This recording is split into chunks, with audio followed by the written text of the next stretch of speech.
So guys, what's up? Good morning, good morning to all of you. Very good morning to all of you. क्या यार sir, आज तो छुट्टी होनी चाहिए थी। कोई बात नहीं। तो गाइस, गुड मॉर्निंग। चलो, आज तो और ज्यादा पढ़ाई करेंगे। तो first of all happy happy happy Rakshabandhan to all of you. और बहुत अच्छे से सेलिब्रेट करना है इसको, मस्त एंजॉय करना है। ठीक है, चलो। सर आज भी हम लॉ पढ़ेंगे। हाँ, आज भी हम लॉ पढ़ेंगे।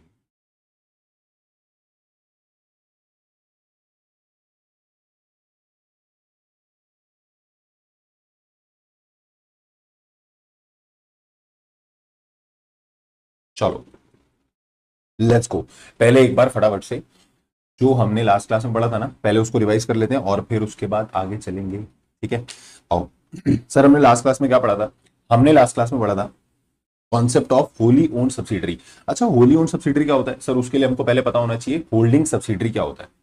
तो होल्डिंग सब्सिडरी का कॉन्सेप्ट जो था वो हमने बहुत अच्छे से डिटेल में पढ़ लिया था। फिर मैंने आपको पढ़ाया होली ओन सब्सिडरी का मतलब क्या होता है। सर होली ओन सब्सिडरी का मतलब होता है जब एक कंपनी दूसरी कंपनी में 100% होल्डिंग रखती है तो हम बोलते हैं जिसने होल्ड करा वो वो होली ओन्ड होल्डिंग है, और जिसमें होल्ड करा वो होली ओन्ड सब्सिडरी है। ठीक है सर, ओके सर। तो फॉर एग्जांपल मैंने बोला कि करन लिमिटेड जो है वो रिलायंस लिमिटेड में 100% शेयर्स होल्ड करती है, तो इस हिसाब से जो करन लिमिटेड है वो होली ओन होल्डिंग है और जो रिलायंस लिमिटेड है वो होली ओन सब्सिडरी है। पर सर एक बात बताओ, ये कॉन्सेप्ट कहां दिया हुआ है? ये दिया हुआ है सेक्शन नंबर 187 में। और 187 बोलता है कि अगर ऐसा वाला कोई सीन रहेगा तो फिर आप होली ओन होल्डिंग और होली ओन सब्सिडरी बन जाओगे। तो मैंने बोला ठीक है। फिर मेरे को याद आया कि यार एक बात बताओ, हमने तो सेक्शन 3 और सेक्शन 4 भी पढ़ा था, और सेक्शन 3 और सेक्शन 4 को अगर मिला के याद करूं तो वो ये बोलते थे कि कोई भी अगर कंपनी बनती है, फॉर एग्जांपल प्राइवेट कंपनी बन रही है, पब्लिक कंपनी बन रही है, प्राइवेट कंपनी में 2 या 2 से ज्यादा लोग चाहिए होते हैं, पब्लिक कंपनी में 7 या उससे ज्यादा लोग चाहिए होते हैं, और 3A बोलता है कि वो आगे के लिए मेंटेन भी रहने चाहिए। तो सर इस हिसाब से तो यहां पर ये एक पब्लिक कंपनी है और आप बोल रहे हो इस पब्लिक कंपनी के शेयर सिर्फ एक पर्सन ने ले लिए, यानी सारे शेयर्स एक ही के पास हैं, तो ये तो फिर उस रूल का वायलेशन हो गया। यानी ये तो आपस में ही लॉ में क्या हो गया? कॉन्ट्राडिक्शन हो गया। सर 187 बोल रहा है कि 100% शेयर्स एक ही के पास हैं, एक ही पर्सन के पास है, और 3 और 4 मिलाकर बोलते हैं कि वो प्राइवेट में 2 या 2 से ज्यादा लोग चाहिए होते हैं, पब्लिक में 7 या उससे ज्यादा लोग चाहिए होते हैं। तो सर ये कैसे पॉसिबल है? तो मैंने बोला था प्रैक्टिकल लाइफ में क्या होता है कि जो ये कंपनी होती है ना, फॉर एग्जांपल अब इसको पब्लिक कंपनी के 100% शेयर्स लेने हैं, तो ये कैसे कॉन्सेप्ट चलेगा कि ये कंपनी क्या करेगी, कोई 6 नॉमिनी अपॉइंट कर लेगी, और ये 6 नॉमिनी जो होंगे, ये 6 नॉमिनी क्या करेंगे, एक एक शेयर ले लेंगे। यानी कि क्या होगा, हम लॉ का कंप्लाइंस कर देंगे, ये कंपनी इनको फंड्स दे देगी और ये लोग को एक एक शेयर दे दिया जाएगा। बाकी सारे शेयर्स किसके हाथ में रख दिए जाएंगे? करन लिमिटेड के। यानी अगर आप रिलायंस का आरओएम उठा के देखोगे, what is ROM? ROM was register of member as per section 88 subsection 1 clause A. और अगर आप इसका आरओएम उठा के देखोगे ना, तो आरओएम में क्या लिखा रहेगा? आरओएम में लिखा रहेगा कि सारे shares are being held by Karan limited except कितने शेयर्स? 6 शेयर। वो 6 शेयर किसके पास होंगे? A B C D E F। इनको एक एक शेयर दे देंगे और इनको एक एक शेयर देकर सिर्फ हम कंप्लाइंस कर लेंगे, और इससे क्या होगा कि हमारे पास 7 मेंबर्स भी हो जाएंगे और ये कंपनी का 100% कंट्रोल भी आ जाएगा। तो हम बोलेंगे this is Holi own holding subsidiary relationship. ठीक है। फिर मैंने इसके बाद तुम्हें पढ़ाया था स्मॉल कंपनी किसको बोलते हैं। तो स्मॉल कंपनी का मतलब होता था, बेस कंडीशन तो यही है सर कि it should be a private company. Public company small company बन सकती है? Answer is no. पेपर में जैसे क्वेश्चन आए, मैं बोलूं अगर वहां लिखा पब्लिक कंपनी की बात हो रही है, तो लिमिट्स वगैरह हमको देखनी नहीं। हम क्या बोल रहे हैं, सर ये तो पब्लिक कंपनी है और public company can never be a small company. ठीक है सर। यानी बेसिक कंडीशन क्या है कि स्मॉल कंपनी होने के लिए आपको प्राइवेट कंपनी ही होना पड़ेगा, public company can not be a small company. Okay sir. और एक ऐसी प्राइवेट कंपनी जिसमें ये दोनों कंडीशन पूरी हो रही हैं, बीच में एंड है और नहीं है। पहले किसी जमाने में और हुआ करता था, बट अभी आज क्या होता है, एंड होता है। सर एंड बोले तो पेड अप शेयर कैपिटल जो होनी चाहिए वो 50 लाख से ज्यादा नहीं होनी चाहिए, ऐसा सेक्शन में लिखा हुआ है कि paid up share capital 50 lakh से ज्यादा नहीं होनी चाहिए, और टर्नओवर जो आपका प्रीवियस ईयर का 2 करोड़ से ज्यादा नहीं होना चाहिए। बट फिर साथ ही में क्या लिखा, और सच हायर अमाउंट एज में बी प्रिस्क्राइब। अगर कुछ और सीजी प्रिस्क्राइब करेगा तो ये लिमिट को बढ़ाकर हम कुछ और कर सकते हैं। तो हमने बोला अच्छा कितनी लिमिट कर सकते हो? तो उन्होंने बोला कि हम सीजी को पावर देते हैं कि सीजी जो है वो कितने रुपए तक मैक्सिमम प्रिस्क्राइब कर सकता है। तो सीजी अगर बात करें पेड अप कैपिटल की तो वो प्रिस्क्राइब कर सकता है मैक्सिमम 10 सीआर तक, और अगर हम बात करें टर्नओवर की तो वो प्रिस्क्राइब कर सकता है मैक्सिमम 100 सीआर तक। अभी फिलहाल सीजी ने कितना प्रिस्क्राइब किया हुआ है, अभी सीजी ने प्रिस्क्राइब किया पेड अप कैपिटल 4 करोड़ और टर्नओवर कितना प्रिस्क्राइब किया 40 करोड़। टर्नओवर कितना प्रिस्क्राइब किया 40 करोड़। तो अभी सर सीजी ने प्रिस्क्राइब किया पेड अप कैपिटल 4 करोड़ और टर्नओवर प्रिस्क्राइब किया 40 करोड़। यानी सर हमको याद क्या रखना है शॉर्ट में ये बताओ, but we have to remember. क्या हमको 50 लाख और 2 करोड़ याद रखना है, हमको 10 करोड़ 100 करोड़ याद रखना है, या हमको 440 याद रखना है? हमको 440 याद रखना है। We have to learn the limit of 4 crore and 40 crore. ठीक है, अगर पेड अप कैपिटल 4 करोड़ से ज्यादा नहीं जाती एंड इसको बहुत प्यार से बोलना, एंड टर्नओवर जो है प्रीवियस ईयर का 40 करोड़ से ज्यादा नहीं जाता, तो हम बोलेंगे that it will be a small company. ठीक है सर, बट ये जो 2 क्लॉज 85 है इस पे जो भी लिखा है वो एप्लीकेबल नहीं होगा। किस पे? अगर आप होल्डिंग कंपनी हो, अगर आप सब्सिडरी कंपनी हो। तो होल्डिंग हो या सब्सिडरी हो, आप पर स्मॉल कंपनी वाला कॉन्सेप्ट नहीं लगेगा, आप स्मॉल कंपनी नहीं माने जाओगे। Okay sir. सेक्शन 8 कंपनी जो है, सेक्शन 8 कंपनी जिसको हम बोलते हैं चैरिटेबल ऑब्जेक्ट्स के लिए जो कंपनी बनती है, उसको भी हम स्मॉल कंपनी नहीं मानेंगे। और कोई भी कंपनी या body corporate govern by the special act of the parliament, उसको भी हम क्या नहीं मानेंगे, उसको भी हम क्या नहीं मानेंगे, स्मॉल कंपनी नहीं मानेंगे। ठीक है, फिर इसके बाद कुछ एग्जांपल्स किए थे हमने, उसके बाद हम आए थे गवर्नमेंट कंपनी के ऊपर। सर गवर्नमेंट कंपनी का केस क्या होता था? गवर्नमेंट कंपनी का मतलब होता था कोई भी ऐसी कंपनी जिसमें which not less than 51% of the paid up share capital. Important word was 51%। यहां मोर देन 50 की बात हो रही है या 51 की बात हो रही है? 51 की बात हो रही है। सर कम से कम 51%, एटलीस्ट 51% किसके पास होना चाहिए? या तो सेंट्रल गवर्नमेंट के पास, मेरे साथ साथ बोलो, ओए मेरे साथ रिवाइज करो, या तो 51% एटलीस्ट किसके पास होना चाहिए? सेंट्रल गवर्नमेंट के। ओए देख के रिवाइज नहीं करना, खुद से सोचो।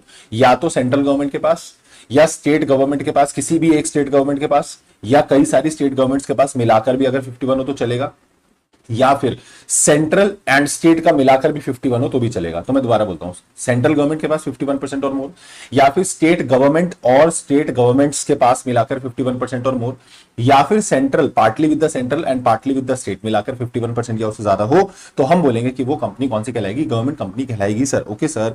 और यहां पर जब आप पेड अप शेयर कैपिटल की बात कर रहे हो तो इसमें इक्विटी भी आएगा, प्रेफरेंस भी आएगा। और फिर ये भी ध्यान रखना कि अगर कोई कंपनी गवर्नमेंट कंपनी है तो उसकी जो सब्सिडरी कंपनी होगी वो भी गवर्नमेंट कंपनी मानी जाएगी। ठीक है सर। फिर इसके बाद हमने कुछ एग्जांपल देखे थे।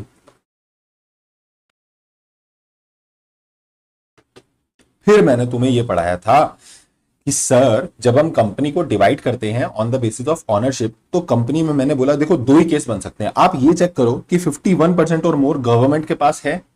अगर तो 51% और मोर गवर्नमेंट के पास है तो हम उस कंपनी को नाम दे देते हैं that is a government company.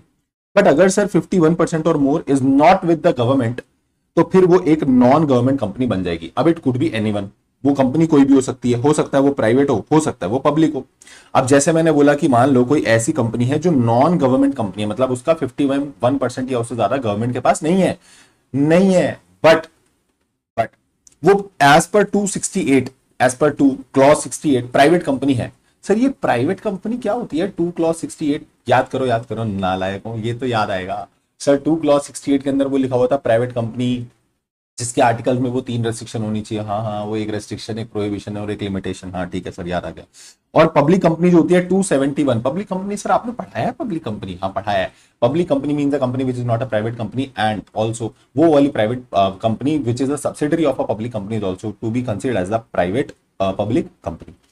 So अगर कोई नॉन गवर्नमेंट कंपनी है, फिर चेक करो कि वो प्राइवेट वाली कंडीशन पूरी करती है, तो फिर वो प्राइवेट नॉन गवर्नमेंट कंपनी बन जाएगी।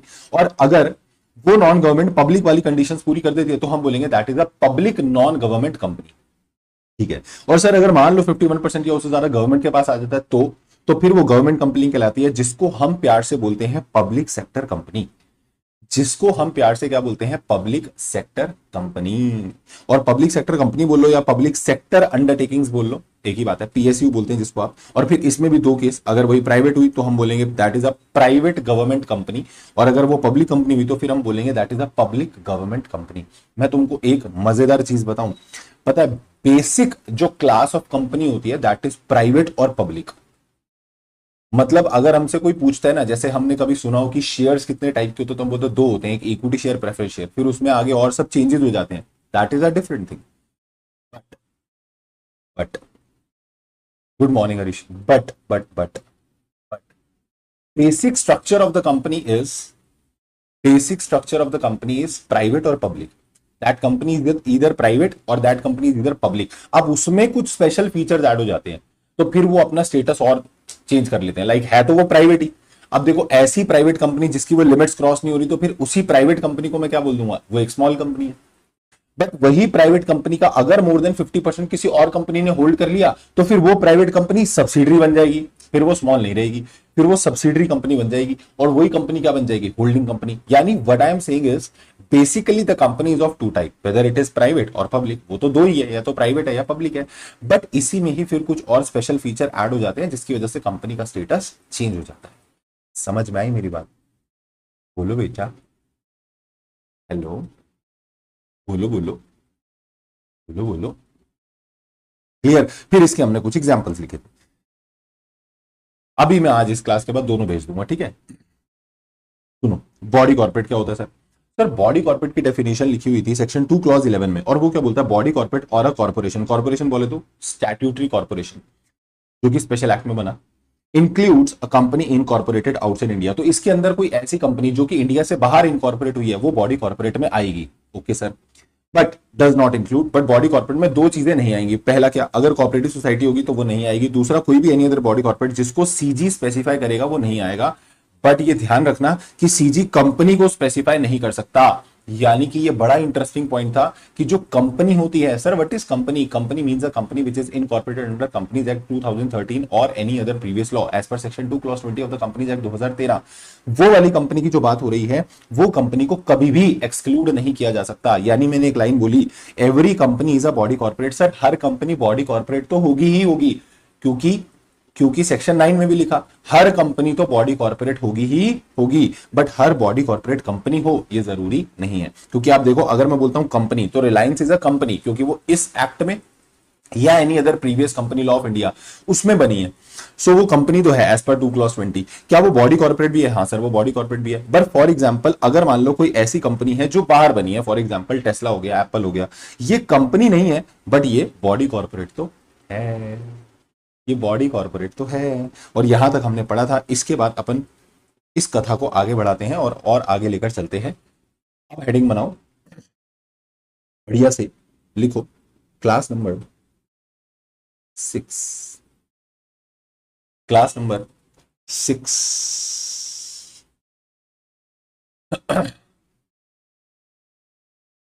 क्लास नंबर 6 लिखे, लिखो लिखो लिखो लिखो लिखो. और बहुत इंपॉर्टेंट टॉपिक है ये, ठीक है? This is listed company. लिखे डेफिनेशन, सेक्शन 2 क्लॉज 52.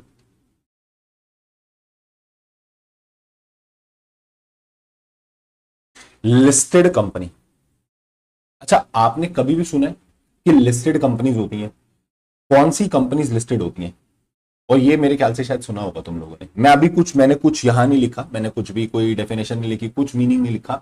एक जस्ट मैं तुमसे ये जानना चाहता हूं कि what you people understand about the listed company. आपके दिमाग में कुछ है? अगर हमने कभी सुना हो सर, कभी बचपन में फाउंडेशन में हमने कभी सीखा था कि लिस्टेड कंपनी, किसी ने सुनाया था, बताया था, हमको कुछ याद है सर? थोड़ा नहीं याद, कोई दिक्कत नहीं है. I will tell you from the scratch. Scratch क्या, मैं तो उससे भी नीचे ले जाके बताऊंगा, ठीक है? लिस्टेड कंपनी, सर ये क्या होता है? What is listed company?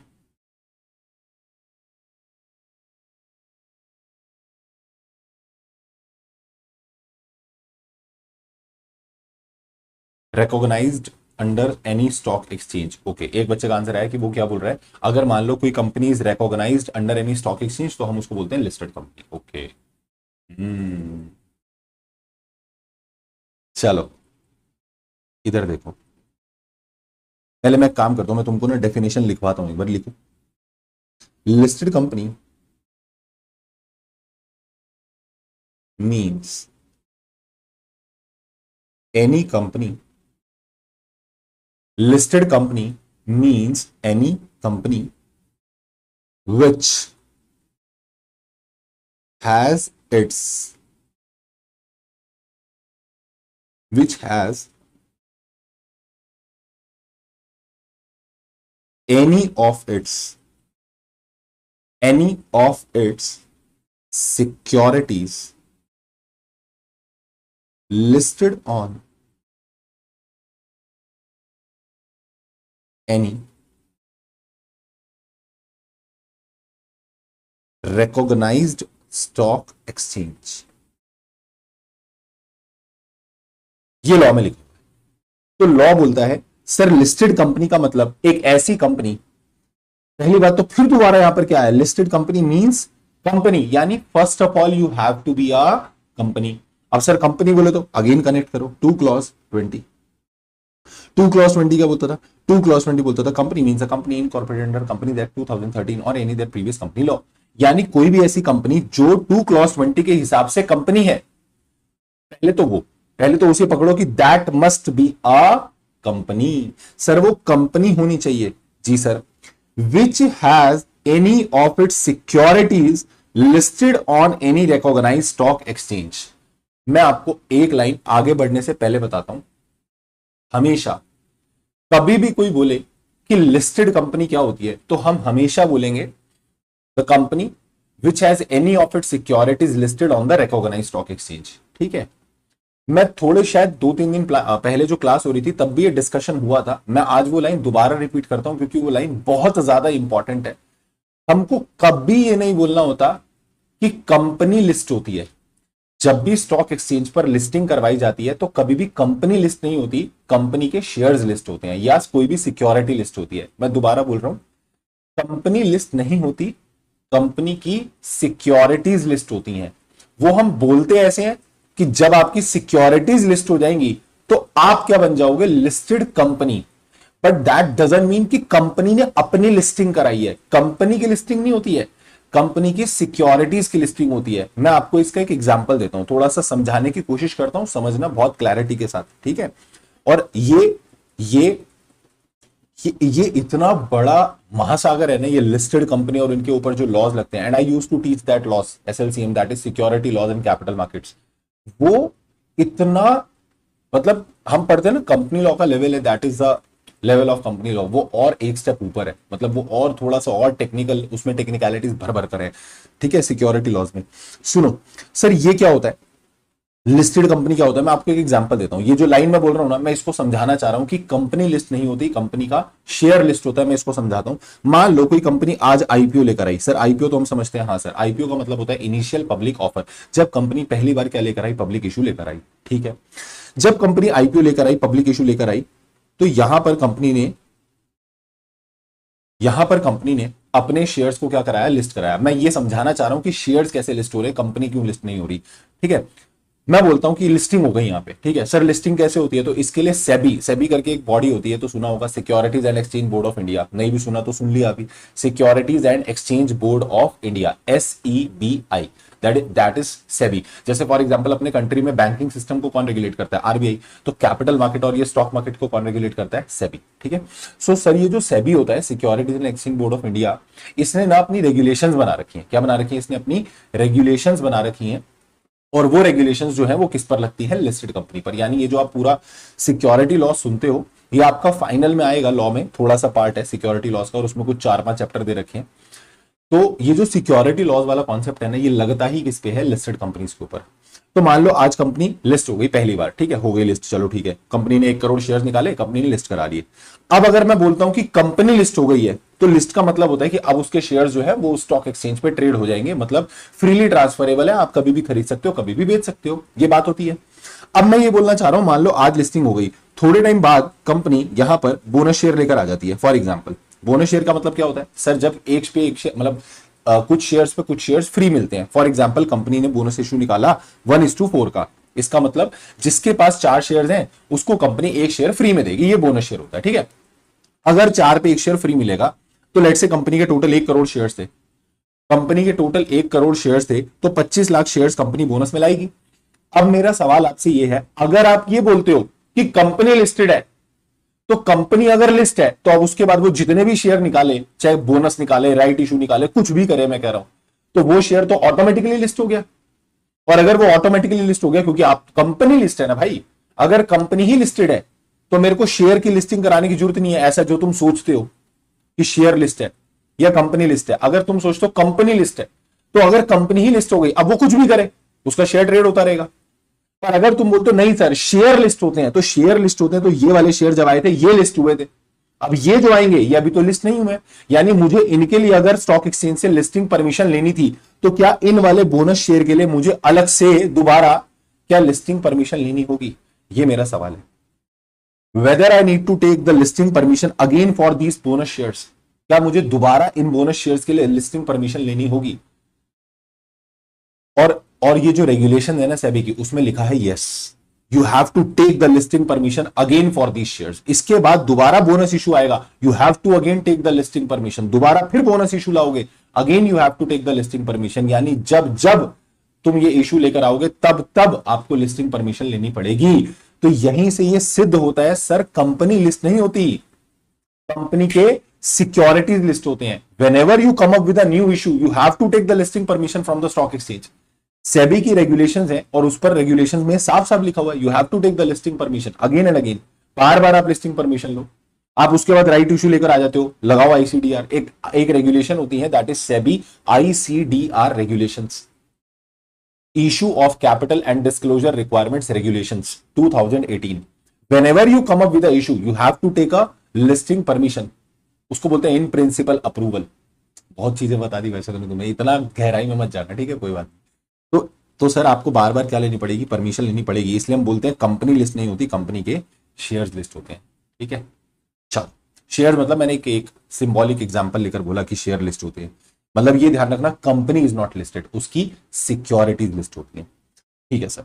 वापिस आते हैं। सो मैंने बोला listed company means a company, तो पहली बात तो सर ये कंपनी होनी चाहिए विच has any of its securities listed. Now what is the meaning of this word securities? Sir securities word का मतलब क्या होता है? तो मैंने बोला अभी जो सिक्योरिटी लॉस की हम बात कर रहे थे ना, उसमें एक एक्ट होता है जिसका नाम होता है SCRA 1956, securities contract regulation act. SCRA किसी एक जमाने पे CA फाइनल में हुआ करता था, बट अभी आई थिंक नहीं है, ठीक है, काफी पहले हटा दिया था इंस्टीट्यूट ने। SCRA securities contract regulation act 1956। When I was giving the examination for finals तो उसमें भी नहीं था। सिक्योरिटीज कॉन्ट्रैक्ट रेगुलेशन एक्ट 1956, ठीक। सर ये क्या है? इस एक्ट में सिक्योरिटीज डिफाइंड है, तो बोलते हैं जो यहां पर सिक्योरिटीज डिफाइंड है ना, वही मीनिंग आपको कहां लेना है? यहां पर लेना है for the purpose of company law. So जब आप यहां पर ये सिक्योरिटीज शब्द देख रहे हो, this word will have the same meaning as it is given under securities contract regulation act, as per securities contract regulation act. Sir उस लॉ में क्या मीनिंग लिखा हुआ है हमको नहीं पढ़ना है वो, ठीक है। यानी यहां सिक्योरिटीज की डेफिनेशन हमें नहीं पढ़नी है, बस इतना ध्यान रखना कि वहां जो सिक्योरिटीज लिखी हुई हैं वही सिक्योरिटीज को हम यहां पर भी क्या मानेंगे? सिक्योरिटीज मानेंगे, ठीक है। सर थोड़ा सा तो बताओ ना यार, please sir, please please please थोड़ा सा तो बताओ। तो मैं थोड़ा सा बता देता हूं उसमें क्या लिखा होगा। अच्छा तुम खुद सोच के देखो उसमें क्या लिखा होगा, सिक्योरिटीज में क्या ही लिखा होगा। शेयर सिक्योरिटीज होते हैं, इक्विटी शेयर भी होते हैं, प्रेफरेंस शेयर भी होते हैं, डिबेंचर्स भी होते हैं, और म्यूचुअल फंड सुना, म्यूचुअल फंड। तो म्यूचुअल फंड जो है यूनिट्स इशू करता है, म्यूचुअल फंड की यूनिट्स भी होती हैं, वो भी सिक्योरिटीज होती हैं। तो ऐसे तो बहुत सारी सिक्योरिटीज होती हैं, बट उतना मीनिंग हमको नहीं पढ़ना। बस ये बोल रहा है वो सिक्योरिटीज जो वहां मीनिंग दिया हुआ है ना, आप समझ जाना वही मीनिंग आपको यहां पर भी क्या करना है? फॉलो करना है। So listed company means any company जिसकी कोई भी सिक्योरिटीज लिस्टेड हो on any recognised stock exchange. अब मैंने आपको अभी थोड़ा थोड़ा तोड़कर यह बता दिया कि कंपनी होनी चाहिए, कोई भी सिक्योरिटी होनी चाहिए, और वो लिस्ट करवाओगे आप। कंपनी लिस्ट नहीं करवाओगे, आप सिक्योरिटी लिस्ट करवाओगे। बट कहा ऐसा जाएगा कि ये एक लिस्टेड कंपनी है, लिस्ट हो जाएगा on any recognised stock exchange. अब सर ये क्या होता है रिकॉग्नाइज्ड स्टॉक एक्सचेंज? और आप हमें एक चीज और बताओ कि ये जो स्टॉक एक्सचेंज होता है और जो रिकॉग्नाइज्ड स्टॉक एक्सचेंज होता है, ये अलग अलग होते हैं क्या? ये सेम ही होते हैं। देखो जो स्टॉक एक्सचेंज होता है ना, stock exchange means a place where the securities of a company are being bought and sold, ठीक है। एक ऐसा प्लेस जहां पर कंपनी की सिक्योरिटीज को खरीदा बेचा जाता है, that is called secondary market, ठीक। जब उसको रिकॉग्निशन मिल जाता है फ्रॉम द अथॉरिटीज, आपको रिकॉग्निशन लेना है from the authorities, then you become the recognised stock exchange. और आप रिकॉग्नाइज्ड स्टॉक एक्सचेंज बन जाते हो। सर एक चीज बताओ, हमको किससे रिकॉग्निशन लेना होता है?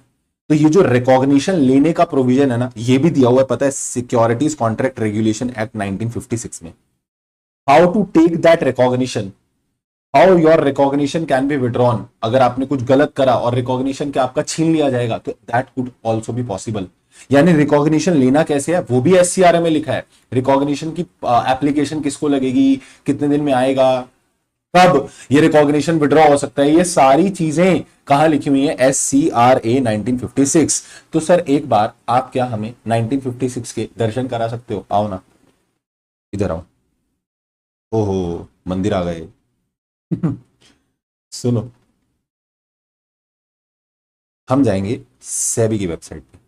This is the official website of SEBI, securities and exchange board of India. जब भी आपको कभी जाना हो, सेबी SEBI.gov.in। इसमें कई सारी चीजें पता है आपको यहां से मिल सकती है, मैं आपको अभी दिखाऊंगा। मतलब अगर कभी आपको नॉलेज के लिए भी रहे तो यू कैन गो हियर।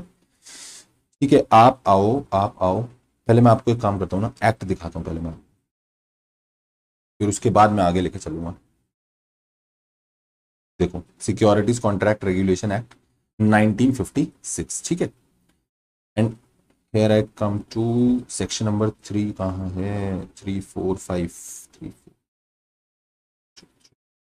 देखो, section number 3, application for the recognition of stock exchange. मैं तुमको ये नहीं पढ़ा रहा, बस मैं तुमको बता रहा हूं कि you have to take the recognition from the stock exchange as per securities contract regulation act 1956। और इसमें क्या लिखा हुआ है? Any stock exchange which is desirous of being recognized for the purpose of this act may make an application in the prescribe manner to the central government. Sir आपको ये application लगानी पड़ेगी, किसको? सेंट्रल गवर्नमेंट को। पर आगे देखो क्या लिखा है, यहां क्या लिखा है? 29 नंबर। अब 29 नीचे आओगे ना, तो 29 में क्या बोल रहे हैं? Powers are exercisable by SEBI. और ये पावर कौन एक्सरसाइज करेगा? सेबी। अब तुमको एक मजे की बात और बताता हूं, तुमको मैंने एक्ट दिखा दिया। अब तुमको कभी लगे कि मैं वेला बैठा हूं, तो मैं एक काम करता हूं, चेक करता हूं। तो आप देखोगे इसमें काफी सारी चीजें जो है ना, वो सेबी कर रहा है। कौन कर रहा है? सेबी। और अगर थोड़ा सा भी आइडिया हो तो सेबी आया था इन द ईयर 1999 में। सेबी आया था इन द ईयर 1999 में। और अगर सेबी आया था इन द ईयर 1999 में, तो ये एक्ट तो 1956 का। सिक्योरिटीज कॉन्ट्रैक्ट रेगुलेशन एक्ट 1956 देख लो, ये रहा। अगर एससीआरए 1956 में आया था, सेबी 1999 में आया था, तो 1956 के एक्ट में सेबी का नाम कैसे लिखा है?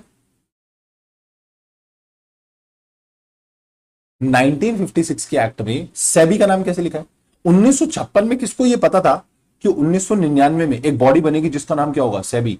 लिखो, powers are to be delegated to SEBI. लिखो, this is to be done by SEBI. ये कैसे पता था? ये मुझे बताओ, ये कैसे पता था कि 1999 में एक बॉडी आएगी सेबी? तो अभी लिख के चलते हैं 1956 में, तब किसको क्या ही पता था? So how is this possible? Why should you people have all the fun? बताओ बताओ बताओ। ये देखो, ये विड्रॉल ऑफ रिकॉग्निशन है। विड्रॉल ऑफ रिकॉग्निशन मतलब कब आपका दिया हुआ रिकॉग्निशन, जो आपको रिकॉग्निशन दिया गया है, वो विड्रॉ हो जाएगा। तो ऐसा ऐसे ऐसा ऐसे कि जब ये बना था ना, तब उसमें सीजी ही लिखा था, तब कोई सेबी वेबी नहीं लिखा था। लेटर और अमेंडमेंट कर इंट्रोड्यूस किया गया किसको? सेबी को। That powers are being delegated to SEBI. 1956 में किसी को नहीं पता था कि 1999 में, तब किसको क्या ही पता था 1992 में हर्षद मेहता आएगा स्कैम, और फिर उसके बाद 1999 में सेबी करके एक बॉडी आएगी, ये तो किसी को भी नहीं पता था। तो इसलिए तब जब लॉ बना था, तब 56 में क्या लिखा था? सीजी ही लिखा था।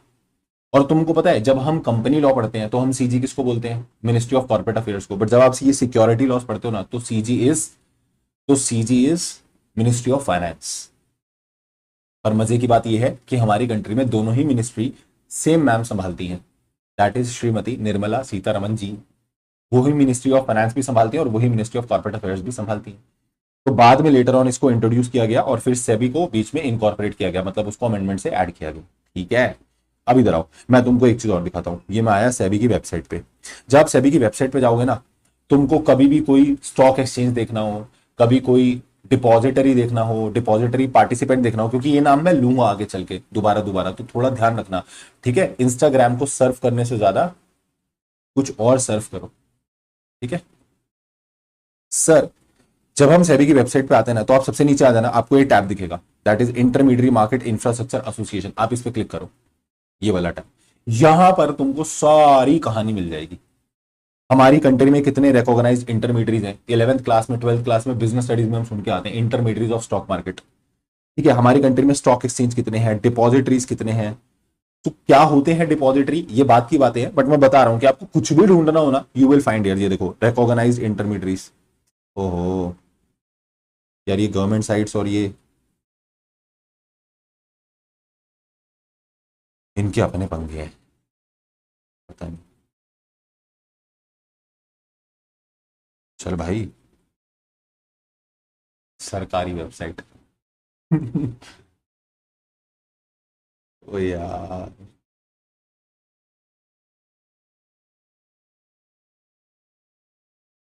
What to do.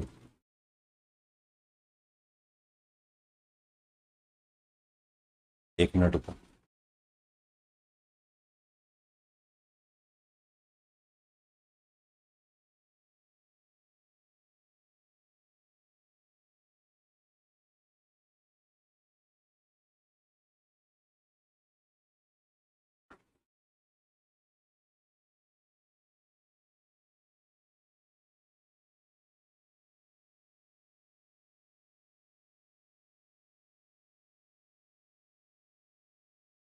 लो भाई, देखो रिकॉग्नाइज्ड इंटरमीडिएट्स, अब जितने भी इंटरमीडिएट, स्टॉक ब्रोकर्स हो गए, बैंकर्स हो गए, क्रेडिट रेटिंग एजेंसीज हो गई, डिवेंचर ट्रस्टी हो गए, ठीक है, डीपीज हो गए, एफपीआई फॉरेन पोर्टफोलियो इन्वेस्टर्स हो गए, मर्चेंट बैंकर्स हो गए, म्यूचुअल फंड्स कितने, देखो as on the date of 18th of August 2024 how many registered mutual funds are there in India, 47। तो अब आप इसको क्लिक भी करोगे ना, आपको इसको पूरी लिस्ट मिल जाएगी आपको, मतलब कौन कौन से म्यूचुअल फंड्स रजिस्टर्ड है ना, you will get the list, इधर पूरा डाउनलोड करने का ऑप्शन आएगा, या फिर डायरेक्टली आप वेबसाइट पे भी देख सकते हो। वेंचर कैपिटल फंड्स कितने हो गए, मतलब यहां से आपको बिल्कुल ऑथेंटिक, तुमको कहीं ऐसी थर्ड पार्टी वेबसाइट पे जाने की जरूरत ही नहीं है। ठीक है, अभी देखो स्टॉक एक्सचेंजेस हमारी कंट्री में कितने हैं, how many stock exchanges presently are there, कोई तुक्का मारेगा, अब तो मैंने खैर खोल ही दिया, फिर भी एक तुक्का, how many stock exchanges are there presently in India, जो आपको लगता है कि अभी इतने स्टॉक एक्सचेंजेस इंडिया में हैं।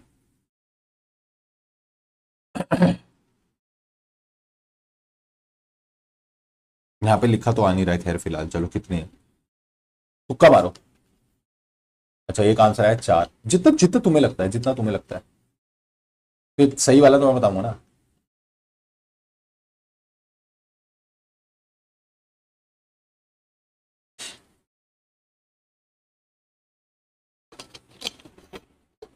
कुछ नालायक ऐसे भी होंगे, वो अब जाके गूगल खोलेंगे और यही वेबसाइट खोल के चेक करके बता देंगे। आप हमसे क्या बातें करते हो, हम आपसे बहुत ज्यादा स्मार्ट हैं। आंसर इज 7 स्टॉक एक्सचेंजेस हैं। How many stock exchanges are there, 7। So total 7 stock exchanges are there, PSC limited, Calcutta metropolitan, multi commodity, national commodity, Indian commodity और एनएससी। पर वेरी गुड, अब एक बच्चा बोला ना एनएससी बीएससी, ये होता है, मैंने used to do security law ना, वहां पे भी बच्चे ही बोलते हैं कि सर स्टॉक एक्सचेंज कितने हैं, 2, एनएससी और बीएससी। स्टॉक एक्सचेंज 2 नहीं है, स्टॉक एक्सचेंज 7 है, बट इन सातों पे ट्रेडिंग अलग अलग चीजों की होती है। जैसे बीएससी की बात करूं तो इस पर सब ट्रेड होता है, इक्विटी भी, इक्विटी डेरिवेटिव भी। सर ये डेरिवेटिव्स क्या होता है, अभी कुछ नहीं पता, ठीक है, एकदम बवाल हो जाएगा, अभी कुछ नहीं। कमोडिटी डेरिवेटिव्स भी और ईजीआर भी सब ट्रेड होता है इस पे, ऐसी एनएससी देखो, इस पे भी सब ट्रेड हो रहा है। बट ये जो बाकी है ना, बीच बीच में आपको दिख रहा होगा, इन पे कुछ कुछ ट्रेड हो रहा है, कुछ कुछ ट्रेड नहीं हो रहा। फॉर एग्जाम्पल अगर देखो मल्टी कमोडिटी, इस पे कमोडिटी डेरिवेटिव्स की ट्रेडिंग होती है। अब ये क्या होता है, मैं वो नहीं बात कर रहा कि कमोडिटी डेरिवेटिव्स क्या होता है, बट मैं तुमको बोल रहा हूं टोटल स्टॉक एक्सचेंज कितने हैं, 7। उसमें से 2 सबसे बड़े स्टॉक एक्सचेंज कौन से हैं, एनएससी और बीएससी। हम ऐसा बोलते हैं ये 2 ऐसे स्टॉक एक्सचेंज है, एनएससी और बीएससी, जिनके नेशन वाइड ट्रेडिंग टर्मिनल्स हैं। सो अगर हम बात करते हैं ना यहां पर कि हमको सर कौन से रिकॉग्नाइज स्टॉक एक्सचेंज देखने हैं, तो मैं बोलूंगा मेजरली है तो 7, बट अपने को कितने ध्यान रखने हैं, 2। एक तो एनएससी और एक BSC. NSC stands for national stock exchange और BSC stands for Bombay stock exchange, और इन दोनों के नेशन वाइड ट्रेडिंग टर्मिनल्स होते हैं। Sir nation wide trading terminals का मतलब कि इनका नेशन वाइड ट्रेडिंग चलता है, नेशन वाइड ट्रेडिंग टर्मिनल है। इसके पास भी ऑनलाइन ट्रेडिंग फैसिलिटी है, इसके पास भी ऑनलाइन ट्रेडिंग फैसिलिटी है। सिर्फ नॉलेज के लिए बता देता हूं, this is just for your knowledge. NSC की जो ऑनलाइन ट्रेडिंग फैसिलिटी होती है उसका नाम होता है NEAT, NEAT, national exchange automated trading facility. BSC की जो ऑनलाइन ट्रेडिंग फैसिलिटी है उसका नाम होता है ऑनलाइन ट्रेडिंग फैसिलिटी। जो बीएससी की ऑनलाइन ट्रेडिंग फैसिलिटी है उसका नाम होता है bolt, Bombay online trading facility. ठीक, एनएससी का जो इंडेक्स होता है ये तो तुमने सुना होगा, अगर तुमको स्टॉक मार्केट में थोड़ा सा भी इंटरेस्ट है तो एनएससी का इंडेक्स होता है दैट इज निफ्टी 50, निफ्टी, और बीएससी का इंडेक्स होता है दैट इज सेंसेक्स। ठीक है, तो ये जो स्टॉक एक्सचेंजेस होते हैं अगर आप इन पे लिस्ट करवा लेते हो क्या एनी ऑफ योर सिक्योरिटी, तो हम उसको क्या बोलते हैं, लिस्टेड कंपनी। तो सर इस हिसाब से तो लिस्टेड कंपनी की डेफिनेशन हमको बहुत अच्छे समझ में आ गई। ये अभी शुरू हुई है, ये अभी शुरू हुई है, अब मेरे को इस पे एनालिसिस करवाना है।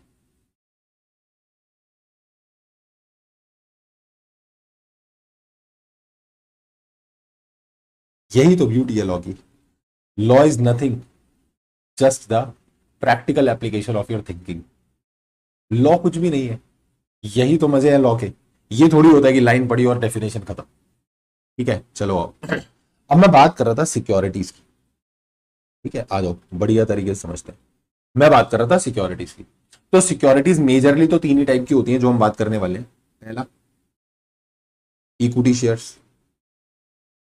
दूसरा प्रेफरेंस शेयर्स, तीसरा, एक मिनट को ऐसे लिखो, इक्विटी शेयर्स, दूसरा कन्वर्टेबल सिक्योरिटी। सर ये क्या होता है जो कन्वर्ट हो सकती है इक्विटी शेयर्स में? Convertible securities. और एक होती है नॉन कन्वर्टेबल सिक्योरिटीज। एक होती है इक्विटी शेयर, एक होती है कन्वर्टेबल सिक्योरिटी, और एक क्या होती है, non convertible securities. Okay sir, equity share, convertible security, non convertible security. Sir equity share में क्या क्या आता है? सर इक्विटी शेयर में क्या क्या आता है ये तो बताओ।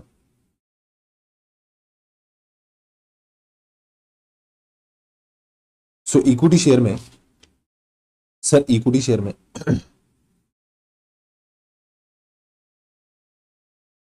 इक्विटी शेयर में भी दो प्रकार के इक्विटी शेयर होते हैं। ये भी लिख के छोड़ दे रहा हूं, पर इतना दिमाग मत लगाना कि ये क्या होते हैं, इक्वल वोटिंग राइट या डिफरेंशियल वोटिंग राइट। तो ये अपना एक चैप्टर आएगा, उसमें डिटेल में सीखेंगे कि कौन कौन से इक्विटी शेयर होते हैं। ठीक है, इक्वल वोटिंग राइट और डिफरेंशियल वोटिंग राइट, मैं उसमें अभी नहीं जा रहा। सुनो, इक्विटी शेयर, या चलो छोड़ो, तुम लिखो ही मत, ऐसा याद रखना बस कि इसमें दो प्रकार के इक्विटी शेयर होते हैं, एक नॉर्मल वोटिंग राइट और एक differential voting right. Normal voting right और डिफरेंशियल वोटिंग राइट। ठीक है, कन्वर्टेबल सिक्योरिटीज में कितने प्रकार की कन्वर्टेबल सिक्योरिटीज होती हैं? सर इसमें एक तो आती है आपकी convertible preference share. Convertible preference share का मतलब ये कल को कन्वर्ट हो जाएंगे किसमें, इक्विटी शेयर में, या अगर कन्वर्ट नहीं हुए तो पैसा रिडीम हो जाएगा। दूसरे होते हैं कन्वर्टेबल डिबेंचर्स। दूसरे क्या होता है, कन्वर्टेबल डिबेंचर्स। सर डिबेंचर्स होंगे या तो ये कन्वर्ट हो जाएंगे किसमें, इक्विटी शेयर में, या फिर अगर कन्वर्ट नहीं होंगे तो उसके बाद इसका पैसा रिडीम हो जाएगा। और एक होते हैं कन्वर्टेबल वारंट्स, इसको आगे जाकर कभी कहीं थोड़ा सा डिस्कस करेंगे। बाकी ये पूरा मैटर किसका होता है, सिक्योरिटी लॉ का। तो कॉर्पोरेट लॉ में आपको इतना नहीं मिलेगा यहाँ पे, मतलब कंपनी लॉ में नहीं मिलेगा। So what is convertible warrants, ये इतना ज्यादा यहाँ पर कंपनी लॉ में नहीं मिलेगा, बट वी विल डिस्कस थोड़ा बहुत सा लेटर ऑन, जब मैं शेयर कैपिटल वाले चैप्टर पे आऊंगा तो थोड़ा सा मैं इसके बारे में बताऊंगा। ठीक है, ओके सर। वारंट्स का मतलब बेसिकली ऐसा रहता है कि वारंट्स आपको इश्यू किए जाते हैं एंड वारंट्स को कन्वर्ट कराकर आप इक्विटी शेयर ले सकते हो कंपनी के। नॉन कन्वर्टेबल सिक्योरिटीज में क्या क्या आता है सर? नॉन कन्वर्टेबल सिक्योरिटीज में आता है आपका नॉन कन्वर्टेबल डिवेंचर्स और non convertible preference share. Non convertible preference shares and non convertible debentures. Non convertible preference shares and non convertible debentures, ये दो चीजें आती हैं। ठीक है, तो सर अगर हम बात करते हैं इन सिक्योरिटीज की, तो आप हमें एक चीज ये बताओ कि प्राइवेट कंपनी इनमें से क्या क्या इशू कर सकती है। और वो जानने के लिए मैंने तुम्हें बहुत क्लैरिटी से एक चीज सिखाई थी। मुझे एक बात का जवाब दे दो बस, और मैं सबसे जवाब चाहता हूं, whosoever is watching this class live right now, I want answer from each and every one of you। Private company public issue ला सकती है, बस मुझे इतनी बात का जवाब दे दो।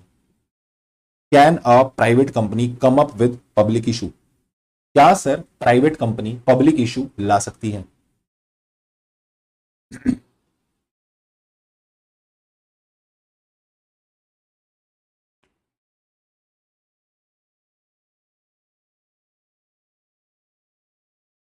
क्या प्राइवेट कंपनी पब्लिक इशू ला सकती है? बस इतनी सी चीज मैं पूछ रहा हूं। Can a private company come up with a public issue? Answer is absolutely yes या no? Answer is absolutely no sir. Private company कभी भी पब्लिक इशू लेकर नहीं आ सकती। सर कहां लिखा है? सेक्शन 2 क्लॉज 68 प्राइवेट कंपनी के डेफिनेशन में, थर्ड वाली प्रोहिबिशन, रेस्ट्रिक्शन लिमिटेशन प्रोहिबिशन, जो प्रोहिबिशन थी वो यही तो था कि कभी भी आप पब्लिक इशू लेकर नहीं आ सकते। बट जो पब्लिक कंपनी होती है वो तो पब्लिक इशू ला सकती है। हाँ, और मैंने तुमको एक शब्द और पढ़ाया था, प्राइवेट प्लेसमेंट, सेक्शन 42, पूरा नहीं पढ़ाया था बट थोड़ा सा बताया था कि प्राइवेटली प्लेस कर सकते हो आप, बट वो that can be up to 200 offerees. Offerees का मतलब होता है जिनको आप ऑफर कर रहे हो, आप तो ऑफरर हुए ना, जिसको आप ऑफर कर रहे हो वो कौन है? ऑफरी। तो 200 ऑफरीज को आप दे सकते हो maximum in one financial year, private placement ला सकते हो आप, ठीक है। बट शेयर का वो भी नहीं आ पाता प्राइवेट कंपनी के केस में। क्यों नहीं आ पाता? प्राइवेट कंपनी के केस में वो भी नहीं आ पाता क्योंकि फिर वो मेंबर की लिमिट आ जाएगी 200 से ऊपर वाली। तो 200 से ज्यादा तो आप, ऐसा नहीं हुआ ना हर साल आप 200 200 200 करते रहोगे। मेरे को एक चीज बताओ, मैं आपसे कुछ पूछता रहता हूं, आप आंसर करते रहना उधर ही उधर, ठीक है, मेरे साथ साथ। सर जो पब्लिक कंपनी होती है, क्या वो इक्विटी शेयर पब्लिक इशू से ला सकती है? हाँ। क्या वो इक्विटी शेयर प्राइवेट प्लेसमेंट से ला सकती है? हाँ। इसको लिख लेना अगर तुमको रहे कि मेरे को बाद में भी दोबारा याद करना है। सर क्या पब्लिक इशू से कंपनी, पब्लिक कंपनी की बात कर रहा हूं, I am talking about public company, public company, okay, public company equity share का इशू ला सकती है? हाँ। पब्लिक इशू बोल रहा हूं मैं, पब्लिक इशू ला सकती है? हाँ। प्राइवेट प्लेसमेंट ला सकती है? हाँ। क्या public company convertible securities issue कर सकती है? Convertible preference share, convertible debenture, public issue ला सकती है इनका? हाँ। प्राइवेट प्लेसमेंट से कर सकती है? हाँ। क्या sir public company non convertible securities issue कर सकती है पब्लिक इशू लाके? हाँ। प्राइवेट प्लेसमेंट से कर सकती है? हाँ। यानी मैं ये बोलना चाह रहा हूं पब्लिक कंपनी ये सारी चीजें कर सकती है, whether the by way of public issue और by the way of private placement. Simple सरल सारांश यही है इस चीज का। पब्लिक कंपनी जो है वो ये भी ला सकती है, ये भी ला सकती है, ये भी ला सकती है, और पब्लिक इशू से भी ला सकती है और प्राइवेट प्लेसमेंट से भी ला सकती है।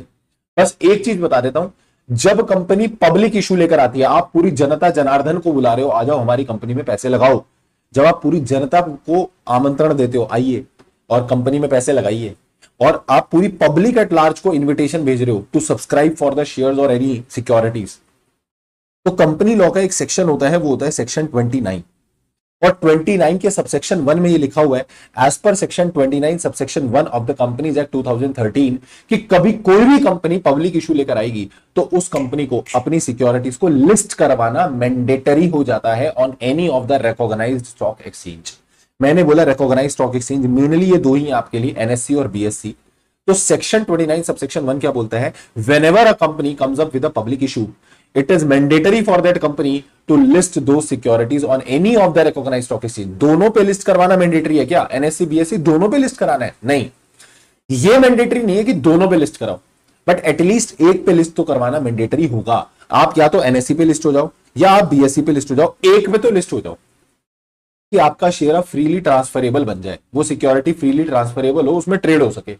सर मैं दोनों पे लिस्टिंग कराना चाहता हूं, वो मर्जी आपकी, बट एटलीस्ट आप दोनों में से कोई एक पे तो लिस्ट होगे ही होगे। Mandatorily you have to get your security listed whenever you come up with a public issue. ये बात लिखी हुई है 29 सबसेक्शन 1 में, और ये बातें याद रखा करो, जब आगे आएंगी तो थोड़ा क्लिक होनी चाहिए। Section 29 subsection 1 says that sir whenever a company comes up with a public issue, ठीक है, it is mandatory for the company to get your securities listed on any of the recognised stock exchange. At least one पे तो आपको mandatory करवाना पड़ेगा। Sir कोई दो पे क्यों कराता होगा? एनएससी बीएससी फिर दोनों पे क्यों कराते हैं? ताकि ट्रेडिंग बढ़े, वो कंपनी की सिक्योरिटीज में क्या बढ़े? ट्रेडिंग बढ़े, तो इसलिए दोनों पे करा, ठीक है। तो ये 29 बोलता है, तो यानी पब्लिक कंपनी जब पब्लिक इशू लाएगी इक्विटी शेयर का तो लिस्ट कराएगी कराएगी, बट अगर प्राइवेट प्लेसमेंट से इक्विटी शेयर इशू करती है तो फिर लिस्ट करवाना ऑप्शनल होता है। प्राइवेट प्लेसमेंट से जब आप ऑफर करते हो ना तो लिस्टिंग ऑप्शनल होती है, but public public public company अगर पब्लिक इशू लेकर आ गई है तो पब्लिक इशू में लिस्टिंग मैंडेटरी होती है, ये ध्यान रखना। ओके सर, तो पब्लिक कंपनी तो कुछ भी ला सकती है भाई, इक्विटी शेयर भी, कन्वर्टेबल सिक्योरिटी भी और नॉन कन्वर्टेबल सिक्योरिटी भी। बोलो yes sir, yes. Is it clear? हाँ सर। तो मैं यहां पे अगर ऐसा बोलना चाहूं तो मैं लिख सकता हूं public company by the way of public issue, bye the way of private placement. Public company जो है सर, वो पब्लिक इशू से इक्विटी शेयर भी इशू कर सकती है, कन्वर्टेबल सिक्योरिटी भी इशू कर सकती है, नॉन कन्वर्टेबल सिक्योरिटी भी इशू कर सकती है। और पब्लिक कंपनी प्राइवेट प्लेसमेंट से इक्विटी शेयर भी इशू कर सकती है, कन्वर्टेबल सिक्योरिटी भी इशू कर सकती है और नॉन कन्वर्टेबल सिक्योरिटी भी इशू कर सकती है। सर इस केस में लिस्टिंग मैंडेटरी हो जाती है और इस केस में आपके पास लिस्टिंग क्या रहती है? ऑप्शनल। इस केस में लिस्टिंग क्या रहती है? ऑप्शनल। ये बोलता है सेक्शन नंबर 29 और ये बोलता है अंडर सेक्शन 42। यहां तक की कहानी समझ में आ गई? मजा तो जब आए जब मैं अभी तुम्हें ये बोल दूं, अभी तो मैंने सेक्शन खोला भी नहीं है और 1 घंटा होने को आ गया। लिस्टेड कंपनी पे चर्चा इतनी देर से चल रही है। अच्छा सर। ओह। अब मुझे एक बात बताओ, क्या प्राइवेट कंपनी पब्लिक इशू ला सकती है? नहीं, नहीं सर नहीं, प्राइवेट कंपनी पब्लिक इशू नहीं ला सकती है। प्राइवेट कंपनी तो पब्लिक इशू ला ही नहीं सकती। तो प्राइवेट कंपनी अगर कोई भी सिक्योरिटी देना चाहती है तो वो कैसे दे सकती है? प्राइवेट प्लेसमेंट से। हाँ बोलो, बोलो हाँ, बोलो हाँ। अरे हाँ ना सर, ढंग से बोलो हाँ। प्राइवेट कंपनी पब्लिक इशू तो ला ही नहीं सकती है, यानी प्राइवेट कंपनी अगर सिक्योरिटीज इशू करना चाहती है तो कैसे कर सकती है? प्राइवेट प्लेसमेंट से। ये मैंने तुम्हें प्राइवेट कंपनी पढ़ाते समय बता दिया था। अब तुमने देखा मैंने तभी बता दिया था, थोड़ा बेस क्लियर हो गया ना, आज की चीज भी अच्छे समझ में आएगी। ओके सर, तो मैंने यहां लिखा, क्या अगर मैं बात करता हूं प्राइवेट कंपनी की, सो सर प्राइवेट कंपनी जो है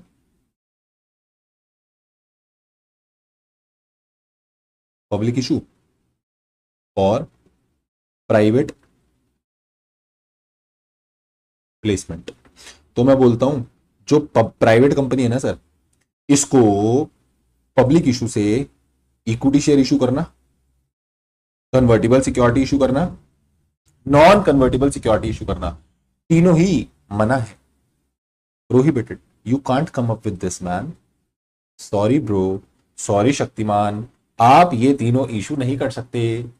okay sir, but private company private placement से क्या क्या इशू कर सकती है? अब मेरी बात सुनना आराम से। प्राइवेट कंपनी प्राइवेट प्लेसमेंट से इक्विटी शेयर इशू कर सकती है। हाँ सर, कर सकती है। Yes sir. क्या कन्वर्टिबल सिक्योरिटी इशू कर सकती है? तो कन्वर्टिबल सिक्योरिटी में तुम्हें 3 चीजें लिखवाई, क्या क्या? Convertible preference share, convertible debentures और कन्वर्टिबल वारंट्स। तो ये नहीं कर सकती क्योंकि ये लिस्टेड कंपनी के केस में ही रहता है, ये नहीं कर सकती ये। अच्छा सर क्यों? क्योंकि वारंट्स को कल को कन्वर्ट हो जाएंगे किसमें? इक्विटी शेयर में। कल को फिर वो किस में कन्वर्ट हो जाएंगे? इक्विटी शेयर में, और फिर वो फ्रीली ट्रांसफरेबल हो जाएंगे, तो ये अलाउड नहीं होता। You can not come up with this. अच्छा सर, क्या ये company non convertible security issue कर सकती है प्राइवेट प्लेसमेंट से? हाँ कर सकती है। Non convertible, non convertible preference share और नॉन कन्वर्टेबल डिबेंचर्स।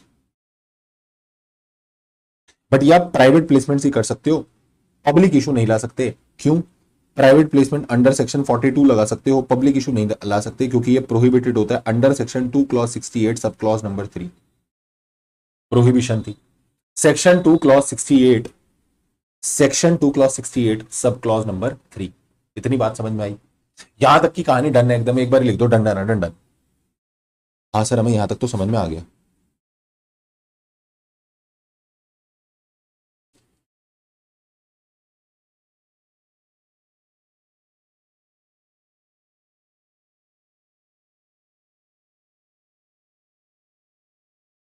यहां तक समझ में आ गया। अब मैं थोड़ा सा चेंज करता हूं, क्या? इधर सुनना। क्या प्राइवेट कंपनी प्राइवेट प्लेसमेंट से इक्विटी शेयर इशू कर पाएगी? क्या प्राइवेट कंपनी प्राइवेट प्लेसमेंट से इक्विटी शेयर इशू कर पाएगी? बोलो।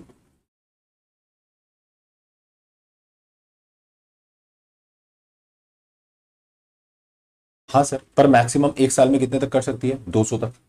अब एक साल में अगर 200 तक कर सकती है तो उसके बाद फिर वो लोचा आ जाएगा मेंबर वाला। तो यानी आप बहुत सारे नहीं कर सकते, क्योंकि अगर आपने बहुत सारे करे, 200 से ऊपर ऑफर इसको दिया, फिर वो आपका का जो पॉइंट नंबर 2 था वो वायलेट हो जाएगा, लिमिटेशन वाली लिमिट गई, वो लोचा हो जाएगा। अच्छा, तो मुझे एक चीज बताओ, क्या प्राइवेट कंपनी अपने इक्विटी शेयर को लिस्ट करा सकती है? देखो मैं तुमको ना बहुत सरल बताता हूं, मेरी बात सुनो आराम से, इतना परेशान होने वाली बात कोई भी नहीं है, मेरी बात सुनो। पब्लिक कंपनी है, पब्लिक कंपनी पब्लिक इशू से इक्विटी शेयर इशू लेकर आई, क्या लिस्ट करवाएगी? मैंडेटरी है, कराना पड़ेगा। पब्लिक कंपनी पब्लिक इशू से कन्वर्टेबल सिक्योरिटी का इशू लेकर आई, तो कन्वर्टेबल सिक्योरिटी चाहे कन्वर्टेबल प्रेफरेंस शेयर हो, कन्वर्टेबल डिबेंचर हो, कन्वर्टेबल वारंट हो, अगर पब्लिक इशू से लाए हो लिस्ट करवाना पड़ेगा। पब्लिक कंपनी अगर पब्लिक इशू से नॉन कन्वर्टेबल सिक्योरिटी लाई, कोई भी नॉन कन्वर्टेबल सिक्योरिटी हो, नॉन कन्वर्टेबल प्रेफरेंस शेयर हो, नॉन कन्वर्टेबल डिबेंचर हो, लिस्ट करवाना पड़ेगा। यहां तो लिस्टिंग मैंडेटरी होती है पब्लिक इशू के केस में। ये कौन बोलता है? सेक्शन 29। प्राइवेट कंपनी के केस में आएगा ही नहीं, क्योंकि प्राइवेट कंपनी के केस में पब्लिक इशू प्रोहिबिटेड होता है। साइड हो गया, पब्लिक इशू साइड कर दो, साइड हो गया। अब बात आती है, अब बात आती है प्राइवेट प्लेसमेंट की। पब्लिक कंपनी अगर प्राइवेट प्लेसमेंट से इक्विटी शेयर लाती है तो क्या लिस्ट करवा सकती है? करवा सकती है। पब्लिक कंपनी प्राइवेट प्लेसमेंट से कन्वर्टेबल सिक्योरिटी लाती है, क्या लिस्ट करवा सकती है? करवा सकती है, ऑप्शन है। पब्लिक कंपनी प्राइवेट प्लेसमेंट से नॉन कन्वर्टेबल सिक्योरिटी लाती है, क्या लिस्ट करवा सकती है? करवा सकती है। पब्लिक कंपनी की कहानी क्लियर हो गई, एकदम क्लियर हो गई सर। अब मैं आता हूं प्राइवेट कंपनी में। प्राइवेट कंपनी अगर प्राइवेट प्लेसमेंट से इक्विटी शेयर लाएगी तो क्या लिस्ट करवा सकती है? सेक्शन 42 बोलता है प्राइवेट प्लेसमेंट से लाओगे लिस्टिंग ऑप्शनल होता है। मैं आपसे पूछ रहा हूं, प्राइवेट कंपनी प्राइवेट प्लेसमेंट से इक्विटी शेयर लेकर आ गई, लेट से 150 लोगों के लिए लाई, प्राइवेट प्लेसमेंट से इक्विटी शेयर लेकर आ गई, क्या प्राइवेट कंपनी प्राइवेट प्लेसमेंट से इक्विटी शेयर लेकर आई है, क्या प्राइवेट कंपनी उसे लिस्ट करा सकती है? This is what I am asking. क्या प्राइवेट कंपनी, मुझे ना पूरा यकीन है गलत आंसर दोगे, क्या प्राइवेट कंपनी इस इक्विटी शेयर को लिस्ट करा सकती है?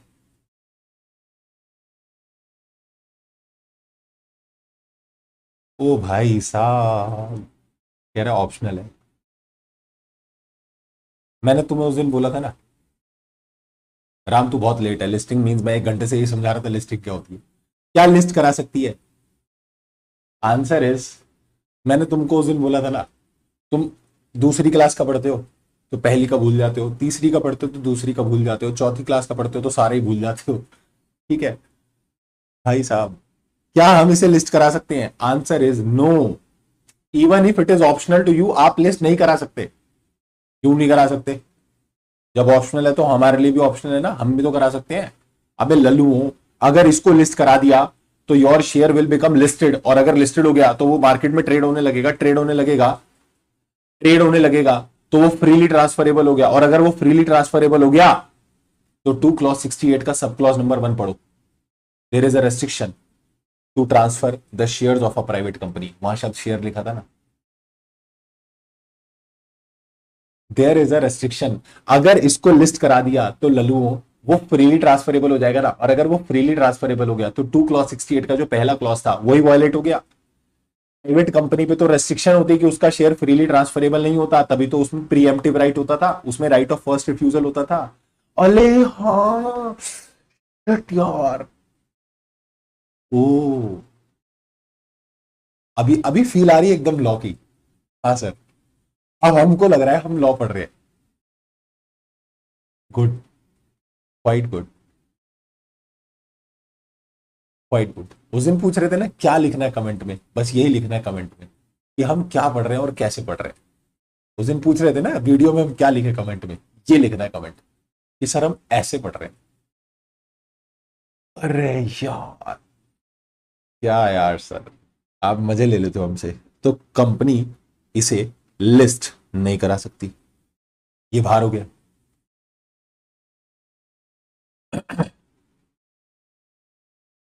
आराम।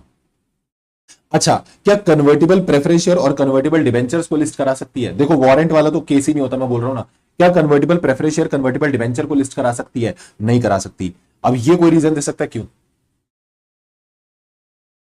मैं बता देता हूं, अगर convertible preference share convertible debenture को लिस्ट कराया, कन्वर्टिबल प्रेफरेंस शेयर और कन्वर्टिबल डिवेंचर्स को लिस्ट कराया, तो कल को वो फिर दोबारा कन्वर्ट हो जाएंगे, और कल को अगर वो फिर कन्वर्ट हो गए, कल को अगर वो फिर कन्वर्ट हो गए किसमें, इक्विटी शेयर में, तो फिर लोचा तो वही हो गया ना, फिर वो ट्रेड हो रहे हैं वो सब, तो इसको करना भी अलाउड नहीं है।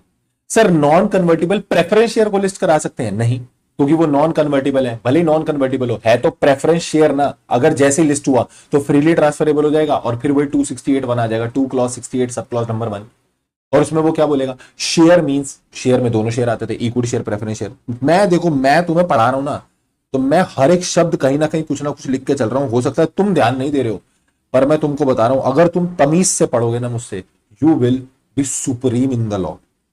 इधर देखो, मैंने उस दिन लिखा था भाई, अब तुमने ध्यान नहीं दिया तो तुम्हार गलती, इसमें तेरा घाटा। कहां गया, ये देखो, ये पढ़ाई थी प्राइवेट कंपनी, पढ़ाई थी, पढ़ाई थी, हाँ पढ़ाई थी, तो मैंने यहां लिखा था शेयर, ये देखो क्या लिखा था, शेयर, एंड शेयर मतलब इक्विटी शेयर भी और प्रेफरेंस शेयर भी, इक्विटी शेयर भी और प्रेफरेंस शेयर भी। कह रहा है अगर ऐसी दिक्कत है तो फिर कन्वर्ट कराने पे मना कर दो, कन्वर्ट कराने पे थोड़ी मना कर सकते हैं, और कन्वर्टेबिलिटी में भी दो होते हैं, अभी तो उतनी गहराई में मैं उतरा नहीं, और उतरोगे तो मैं तो और ले जाऊंगा नीचे। कन्वर्टिबिलिटी में भी दो होते हैं, एक तो कंपल्सरली कन्वर्टेबल होते हैं, एक ऑप्शनली कन्वर्टेबल होते हैं। जो कंपल्सरली कन्वर्टेबल है उसमें तो हम मना ही नहीं कर सकते, compulsorily it should be converted, और जो ऑप्शनली कन्वर्टेबल होते हैं, ऑप्शनली कन्वर्टेबल होते हैं उसमें ऑप्शन रहता है। ठीक है, कह रहे नॉलेज कितनी भी हो, पेपर में क्वेश्चन ही भगवान होता है। और जब एक बार बताऊं, अगर ढंग से पढ़ा हुआ हो ना तो आप क्वेश्चन में भी कंफ्यूज नहीं होगे, पर अगर आपने ऐसे रट्टे लगाए हुए ना तो फिर आपसे क्वेश्चन ही नहीं होगा, मेरा तो ये मानना है। सर प्राइवेट कंपनी इस प्रेफरेंस शेयर का पब्लिक इशू ला सकती है? नहीं, प्राइवेट कंपनी बेटा किसी भी सिक्योरिटी का पब्लिक इशू नहीं ला सकती, वो थर्ड वाली प्रोहिबिशन में है ना। आप किसी भी चीज की, यार ओहो ओहो,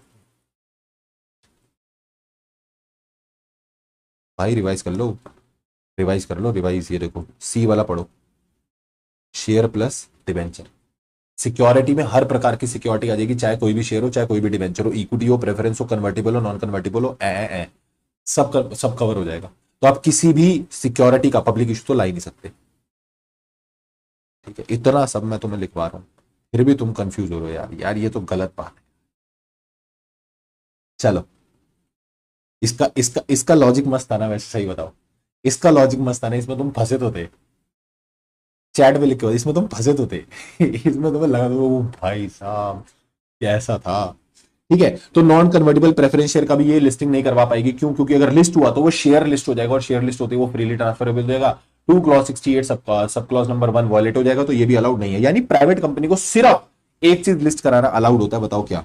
नॉन कन्वर्टेबल डिवेंचर, और वो भी अगर उसने कैसे इशू किए हो, प्राइवेट प्लेसमेंट से। सोच के देखो, प्राइवेट कंपनी पब्लिक इशू तो किसी भी चीज का ला ही नहीं सकती, कहानी खत्म हो गई। इन सब का इशू ला सकती है, पर इनको लिस्ट नहीं करा पाएगी, इक्विटी को भी नहीं करा पाएगी, कन्वर्टेबल प्रेफरेंस शेयर को भी नहीं करा पाएगी। मैं ऐसे लिख देता हूं, ऐसे काटे ना मारो। सर हमने तो कॉपी में काट दिया, पहले बताना चाहिए था ना आपको। कोई बात नहीं, दोबारा बना लो, टेंशन क्यों ले रहे हो? ठीक है, इधर देखो, जो इक्विटी शेयर है, जो इक्विटी शेयर है, इसकी लिस्टिंग नहीं हो पाएगी, इन दोनों की भी लिस्टिंग नहीं हो पाएगी, और इसकी भी लिस्टिंग नहीं हो पाएगी। तो बचा क्या? सिर्फ ये।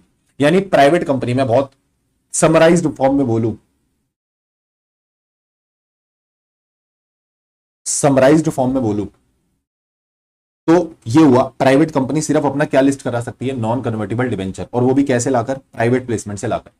तो यानी अगर कोई आपसे ये पूछे कि क्या सिर्फ पब्लिक कंपनीज लिस्टेड होती हैं, तो हम बोलेंगे नहीं, प्राइवेट कंपनी भी क्या होती है? लिस्टेड होती है। अगर वो क्या लिस्ट करा ले अपना, अगर वो अपना non convertible debenture private placement से इशू करके क्या करा ले? लिस्ट करा ले, तो वो प्राइवेट कंपनी भी क्या बन सकती है? Listed company. अभी मैं ये बोल रहा हूं, अभी मैं ये बोल रहा हूं, बट एमसीए ने और एक लोचा मारा हुआ है, एक नया रूल आया था, रूल 2 है, उसी के लिए तो पढ़ा रहा हूं ये सब कुछ। तो सर अभी के हिसाब से मुझे समझ में आ गया, अगर प्राइवेट कंपनी पब्लिक इशू लाती है किसी भी चीज का, चाहे ये लाए ये लाए ये लाए, कुछ भी लाए, तो मैं तो बोल रहा हूँ लिस्टिंग मैंडेटरी हो जाएगी। और पब्लिक कंपनी जब ये सब चीजें लेकर आएगी पब्लिक इशू से, लिस्टिंग मैंडेटरी हो जाएगी, और वो कंपनी क्या बन जाएगी? Listed. But private company private placement से ये सब चीजें भी ला सकती है, तो उस केस में लिस्टिंग क्या होती है? ऑप्शनल। उस केस में लिस्टिंग क्या होती है? ऑप्शनल। नहीं, वारंट वाला नहीं हो सकता। और प्राइवेट कंपनी के केस में पब्लिक इशू आ ही नहीं सकता, प्रोहिबिशन है। But private company private placement से ये सब इशू तो कर सकती है, बट इनको लिस्ट नहीं करा सकती। वो रीजन मैंने आपको दे दिया क्यों। ठीक है, अब यहां तक की कहानी अभी तक तो मुझे समझ में आ जाती है। लिस्टेड कंपनी की डेफिनेशन अभी तक मैंने जितनी लिखवाई वो तो मुझे एकदम दिमाग में बैठ गई है।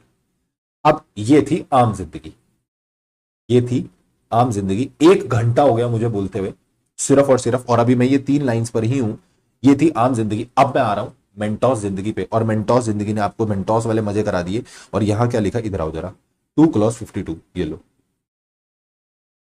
जिंदगी के असली मजे तो यहां है भाई, ये लो ये लो। Listed company, listed company means a company which has any of its securities listed on any recognized stock exchange provided that। फिर ऐड हुआ एक प्रोवाइजो, फिर ऐड हुआ एक प्रोवाइजो, और फिर मोहल्ले में आई ऐश्वर्या। और ये ऐश्वर्या आके बेड़ा गर्क हो गया। सर क्या बेड़ा गर्क हो गया, यहां पर इन्होंने क्या लिखा, आओ। ये प्रोवाइजो ऐड हुआ था, पहले तो मैं आपको बताऊं, this proviso was added by, this was inserted by companies amendment act 2000। This was inserted by Companies Amendment Act 2000। This was inserted by Companies Amendment Act 2000। So provided that such class of companies, हम कुछ companies बताएंगे, which have listed or intend to list such class of security। हम तुम्हें कुछ company बताएंगे, कुछ class of company ऐसी होंगी जो कुछ क्लास ऑफ सिक्योरिटी इशू करेंगी। सर एक बार दोबारा बताओ, कुछ क्लास ऑफ कंपनी ऐसी होंगी जो कुछ क्लास ऑफ सिक्योरिटी इशू करेगी। मतलब ये वाली कंपनी अगर ये वाली सिक्योरिटी इशू करेंगी तो हम लिस्टेड, ये वाली कंपनीज अगर ये वाली सिक्योरिटीज को लिस्ट कराएंगी तो ऑल्दो लिस्ट कराएंगी, पर हम उसे लिस्टेड नहीं मानेंगे। एक बार दोबारा बोल दो sir, please please please please sir, एक बार प्लीज। अगर अगर ये क्लास ऑफ कंपनी, हम बताएंगे कौन सी क्लास ऑफ कंपनीज है, कौन सी कंपनीज की बात कर रहा है, सीजी प्रिस्क्राइब करेगा रूल्स में। सीजी कुछ कंपनीज बताएगा कि ये कंपनीज है, ये कंपनीज अगर ये वाली सिक्योरिटीज लिस्ट करा लेती हैं तो ये कंपनीज ये वाली सिक्योरिटीज अगर लिस्ट कराएंगी तो हम उसे लिस्टेड कंपनी नहीं मानेंगे। ऑल्दो आप लिस्ट करा रहे हो, पर हम तब भी तुम्हें लिस्टेड कंपनी नहीं मानेंगे। अच्छा, तो this was inserted by companies amendment act 2000। और ये एक प्रोवाइजो ऐड किया गया कि सीजी जो है वो क्या करेगा, प्रिस्क्राइब करेगा in consultation with SEBI, securities and exchange board of India. तो सीजी जो है इन कंसल्टेशन विद सेबी क्या करेगा, प्रिस्क्राइब करेगा। सर क्या प्रिस्क्राइब करेगा कि इन कंपनीज का ये सिक्योरिटीज अगर लिस्ट हुआ, सिर्फ ये तुम ये वाली कंपनी हो, अच्छा हो, और तुमने ये वाली सिक्योरिटी लिस्ट करा रखी हो, तो तुमने लिस्ट तो करा रखा है, पर हम तुम्हें लिस्टेड कंपनी का दर्जा नहीं देंगे। You will not be considered as a listed company into as per this law. अच्छा, तो सर जब ये आया ना, प्रोवाइजो ऐड हुआ अमेंडमेंट से, तो प्रोवाइजो को चिपक कर एक रूल भी ऐड हुआ, rule 2A of the company specification of definition detail rules 2014। और बोला गया the following class of the company, the following class of the companies shall not be considered as listed company। Sir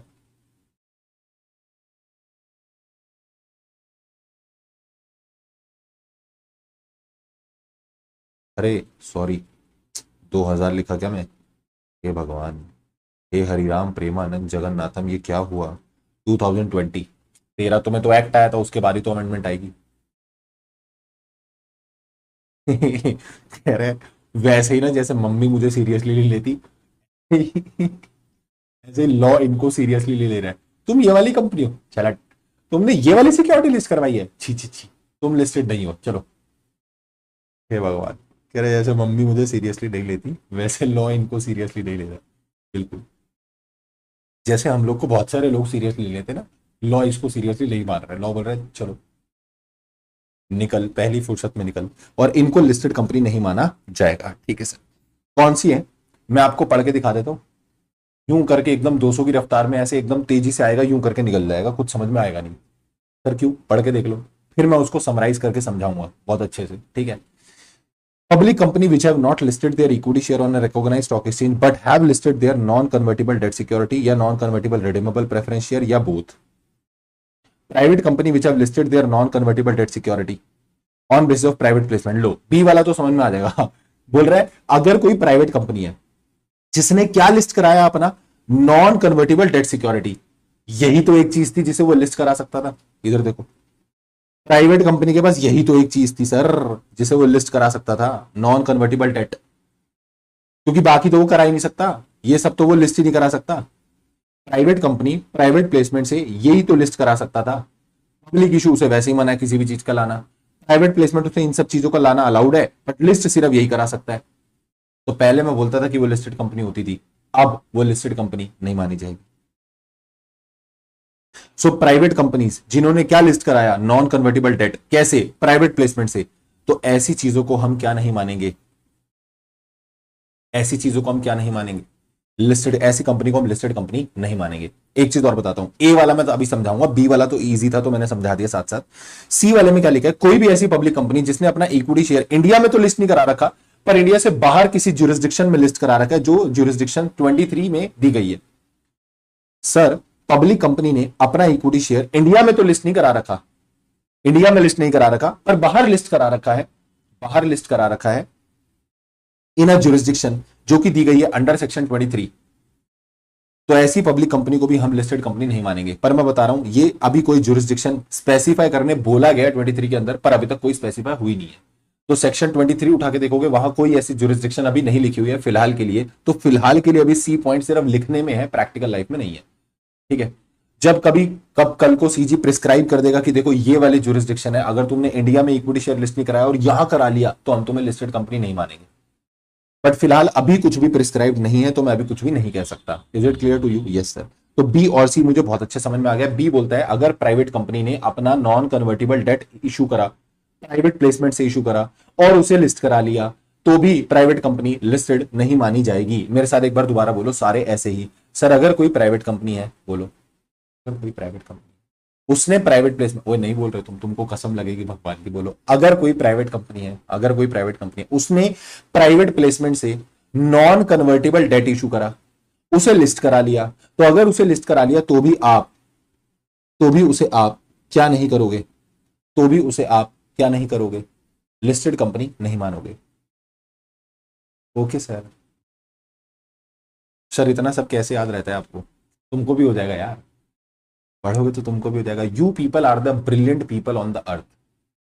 तुमसे अच्छा ना कोई हुआ है और ना कोई होगा, सिर्फ तुम हो लिमिटेड एडिशन, ठीक है। इशू ही नहीं होते। प्राइवेट कंपनी लिस्ट करा सकती है क्या नॉन कन्वर्टेबल डेट सिक्योरिटी, करा लो, हमें क्या करना है, करा लो।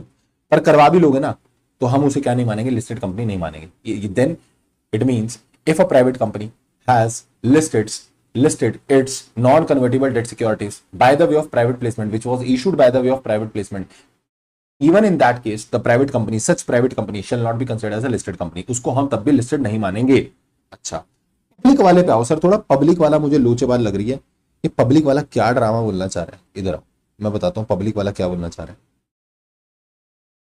देखो मैं आपके सामने ना पूरा एक चार्ट बनाता हूं, रहे तो मेरे साथ ये चार्ट बनाना अच्छा रहेगा। पहले मैं थोड़ा समझाने की कोशिश करूं इधर से ही, फिर मैं चार्ट बनवाऊंगा। इधर देखो पब्लिक कंपनी, पहले तो ऐसी पब्लिक कंपनी पकड़ो जिसने अपना इक्विटी शेयर ही लिस्ट नहीं करा रखा, कंडीशन नंबर 1।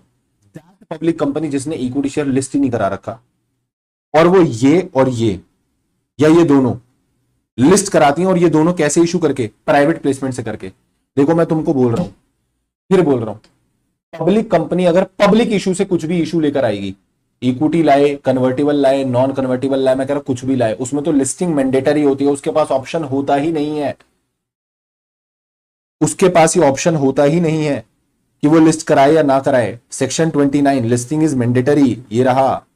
बार बार बोल रहा हूं, अगर पब्लिक कंपनी पब्लिक इशू से ये 3 चीजें लाएगी तो लिस्टिंग मैंडेटरी होगी, और अगर ये लिस्टिंग मैंडेटरी है तो यू आर लिस्टेड कंपनी। आंख बंद करके बोलो भैया मैं लिस्टेड कंपनी हूं। पब्लिक कंपनी पब्लिक इशू से इक्विटी शेयर लेकर आई, सिर्फ उसे लिस्ट करा लिया, क्या पब्लिक कंपनी लिस्टेड कंपनी है? Yes sir. Public company public issue से कन्वर्टेबल सिक्योरिटी लेकर आई, सिर्फ उसे लिस्ट करा लिया, इक्विटी शेयर लिस्ट नहीं है कंपनी का, सिर्फ कन्वर्टेबल सिक्योरिटी लिस्ट करा लिया, क्या पब्लिक कंपनी लिस्टेड कंपनी है? Yes, because public company public issue से लाई है तो लिस्टेड है। पब्लिक कंपनी पब्लिक इशू से नॉन कन्वर्टेबल सिक्योरिटी लेकर आई, उसे लिस्ट करा लिया, क्या पब्लिक कंपनी लिस्टेड कंपनी है? यस। तो sir public company listed company कब नहीं मानी जा रही है? पब्लिक कंपनी लिस्टेड कंपनी तब नहीं मानी जा रही है अगर पब्लिक कंपनी प्राइवेट प्लेसमेंट से ये दोनों लेकर आ रही है और उसे लिस्ट करा रही है। अगर इक्विटी शेयर लाकर लिस्ट करा देगी तो फिर पब्लिक कंपनी लिस्टेड है, इवन इफ आप प्राइवेट प्लेसमेंट से लेकर आओ। मैं फिर बोलता हूं, अभी जैसे मैं ऊपर के केस बनाया ना, मैं नीचे के भी केस बनाता हूं। पब्लिक कंपनी प्राइवेट प्लेसमेंट से इक्विटी शेयर लेकर आई और उसे लिस्ट करा लिया, क्या पब्लिक कंपनी लिस्टेड है? Yes. Public company private placement से कन्वर्टेबल सिक्योरिटी लेकर आई और उसे लिस्ट करा लिया, सिर्फ कन्वर्टेबल सिक्योरिटी लिस्ट हुई है, इक्विटी शेयर नहीं लिस्टेड है पब्लिक कंपनी का, तो फिर पब्लिक कंपनी लिस्टेड नहीं है। पब्लिक कंपनी प्राइवेट प्लेसमेंट से नॉन कन्वर्टेबल सिक्योरिटी लेकर आई और लिस्ट करा लिया और उस पब्लिक कंपनी का इक्विटी शेयर लिस्टेड नहीं है, तो फिर पब्लिक कंपनी लिस्टेड नहीं है। पब्लिक कंपनी प्राइवेट प्लेसमेंट से कन्वर्टेबल सिक्योरिटी लेकर आई, उसे लिस्ट कराया, पर उस पब्लिक कंपनी का इक्विटी शेयर भी लिस्टेड है, पब्लिक कंपनी लिस्टेड है क्योंकि आपका इक्विटी शेयर लिस्टेड है। पब्लिक कंपनी प्राइवेट प्लेसमेंट से नॉन कन्वर्टेबल सिक्योरिटी लेकर आई और उसे लिस्ट करा लिया और उस कंपनी का इक्विटी शेयर भी लिस्टेड है, क्या पब्लिक कंपनी लिस्टेड है? यस। बेटा पब्लिक कंपनी सिर्फ 2 केस में लिस्टेड नहीं है। अगर तो पब्लिक कंपनी, बेस कंडीशन बताता हूं, अगर पब्लिक कंपनी इशू ला रही है bye the way of private placement, और क्या इशू कर रही है, ये या ये कन्वर्टेबल या नॉन कन्वर्टेबल सिक्योरिटी, और इन्हें लिस्ट करा रही है और वो पब्लिक कंपनी का इक्विटी शेयर लिस्टेड नहीं है, तो फिर इवन इफ आप ये लिस्ट करा भी लोगे आप लिस्टेड नहीं माने जाओगे। बस कथा का सार यही है मेरे हिसाब से, अब समझ में आ गया हो। कल को जब कन्वर्टेबल सिक्योरिटी आपका कन्वर्ट होकर इक्विटी शेयर बनेगा, then you have to convert it, फिर आपको लिस्ट करवाना पड़ेगा।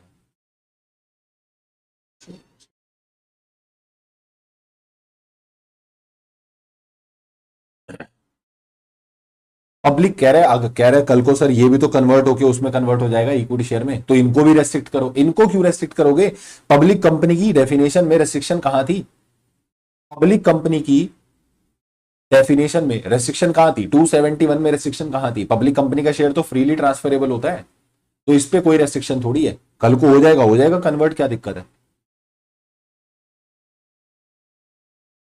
तो मैं क्या बोल रहा हूं, अगर पब्लिक कंपनी प्राइवेट प्लेसमेंट से कन्वर्टेबल सिक्योरिटी या नॉन कन्वर्टेबल सिक्योरिटी लाके लिस्ट करा देती है और उस प्राइवेट कंपनी का, उस पब्लिक कंपनी का इक्विटी शेयर लिस्टेड नहीं है, तो फिर ऐसी पब्लिक कंपनी को, ऑल दो उन्होंने प्राइवेट प्लेसमेंट लाकर ये दोनों चीजें इशू की होंगी और इन्हें लिस्ट कराया होगा, बट उसका खुद का इक्विटी शेयर लिस्ट नहीं है, तो फिर हम ये लिस्ट कराने के बावजूद उस पब्लिक कंपनी को लिस्टेड नहीं मानेंगे। समझ में आ गई मेरी बात? जी सर। तो अब मैं तुम्हें चार्ट बनवा देता हूं, अब भले ही तुमको लगे तो एक बार नजर मार लो, यही लिखा हुआ है। कोई ऐसी पब्लिक कंपनी जिसने अपना इक्विटी शेयर लिस्ट नहीं करा रखा और प्राइवेट प्लेसमेंट से क्या ला रही है, non convertible date and non convertible redeemable preference shares, तो फिर हम ऐसी पब्लिक कंपनी को लिस्टेड नहीं मानेंगे। अब तुमको एक मजेदार गलती दिखाता हूं लॉ की, इधर देखो। Non convertible debt security issued as per SEBI this regulation 2008 and non convertible preference share issued on as per SEBI this regulation 2013। मजे की बात यह है, ये दोनों ही रेगुलेशन डिलीट हो चुकी हैं, आज के समय पे है ही नहीं। ये दोनों रेगुलेशंस आज के समय पे रियल लाइफ में एग्जिस्ट ही नहीं करती है। सर क्यों?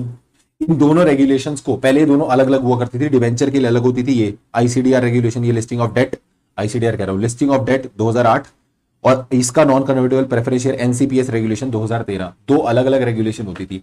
आज के समय पे ये दोनों रेगुलेशन अस्तित्व में, इनका अस्तित्व ही नहीं है, एग्जिस्टेंस में ही नहीं है।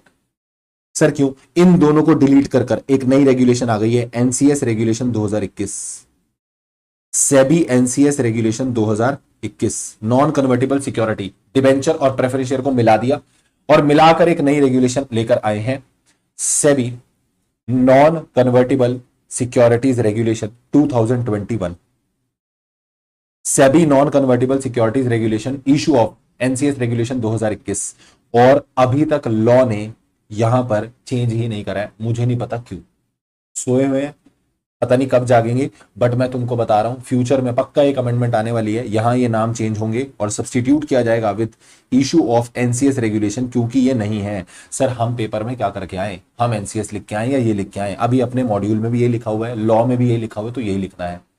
बट आज के समय पे issue of SEBI NCS regulation 2021, आज के समय पे ये रेगुलेशंस एग्जिस्ट नहीं करती हैं। सर दिखाना जरा, इधर देखो,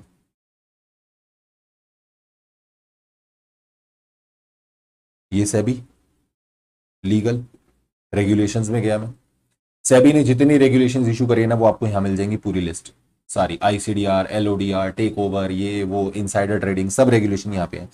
2021 की एक रेगुलेशन देखो, ये रही, SEBI issue of NCS regulation 2021, SEBI issue of non convertible security regulation 2020, ठीक है, and this is I also use to teach.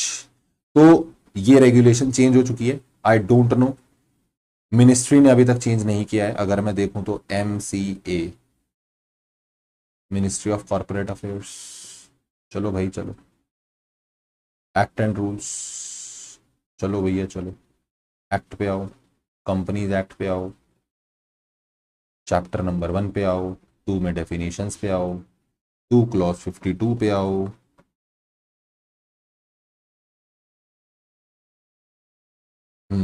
Listed company ये रही, फिर बोल रहा प्रिस्क्राइब के लिए प्रोवाइजो ऐड करा, प्रिस्क्राइब पे क्लिक करा, प्रिस्क्राइब मींस जो रूल्स में प्रिस्क्राइब्ड है, तो रूल में ये प्रिस्क्राइब किया गया है।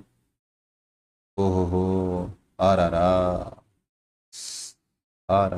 रूल्स पे आओ, रूल्स पे, rules, specification of detail rules, 2A rule add करा गया, और 2A रूल में अभी भी आप देखोगे तो यहाँ पर आपको 2008 और 2013 ही नजर आ रहा है, ये गलत है। कभी भी आती रहती है अमेंडमेंट, ऐसा कोई टाइम पीरियड नहीं होता, ये गलत है। यहां पर 2008 और 2013 नहीं होना चाहिए था, ठीक है। तो असल में 2021 आ चुका है, but don't know why the law is not updating this. तो अपने को तो पता है, तो हमने तुमको बता दिया। आपको पेपर में भी फिलहाल के लिए तो यही लिख के आना है, बट रियल लाइफ में 2021 रेगुलेशन है, ये नहीं है, ठीक है। ओके सर, तो सी पॉइंट किसका रिपीट करना है, ये वाला, सी वाला, ये सी वाला पॉइंट ये लिखा हुआ है, पब्लिक कंपनी ने अपना इक्विटी शेयर इंडिया में तो लिस्ट नहीं करा रखा, बट बाहर, इंडिया से बाहर किसी जुरिस्डिक्शन में लिस्ट करा रखा है, तो फिर हम उसे लिस्टेड नहीं मानेंगे। पर वो बाहर वाली जुरिस्डिक्शन कौन सी होंगी, वो स्पेसिफाई किया जाएगा अंडर सेक्शन 23, बट अभी स्पेसिफाई नहीं हुआ है, ठीक है। तो मैं एक चार्ट बना देता हूं, तसल्ली बख्श, साफ सुथरा, इधर देखो, रूल 2A, रूल 2A बोलता है कंपनी को लिस्टेड नहीं मानेंगे अगर पब्लिक कंपनी है, उसका इक्विटी शेयर लिस्टेड नहीं है, और उसने प्राइवेट प्लेसमेंट से लिस्ट कराया non convertible debt, non convertible redeemable preference share, या फिर दोनों, एनसीडी प्लस एनसीआरपीएस, तो हम इसे लिस्टेड नहीं मानेंगे। दूसरा, प्राइवेट कंपनी ने प्राइवेट प्लेसमेंट से लिस्ट कराया नॉन कन्वर्टिबल डेट, तो हम उसे लिस्टेड कंपनी नहीं मानेंगे। और अगर मान लीजिए कोई पब्लिक कंपनी है जिसका इक्विटी शेयर इंडिया में लिस्टेड नहीं है, but listed outside India in a jurisdiction,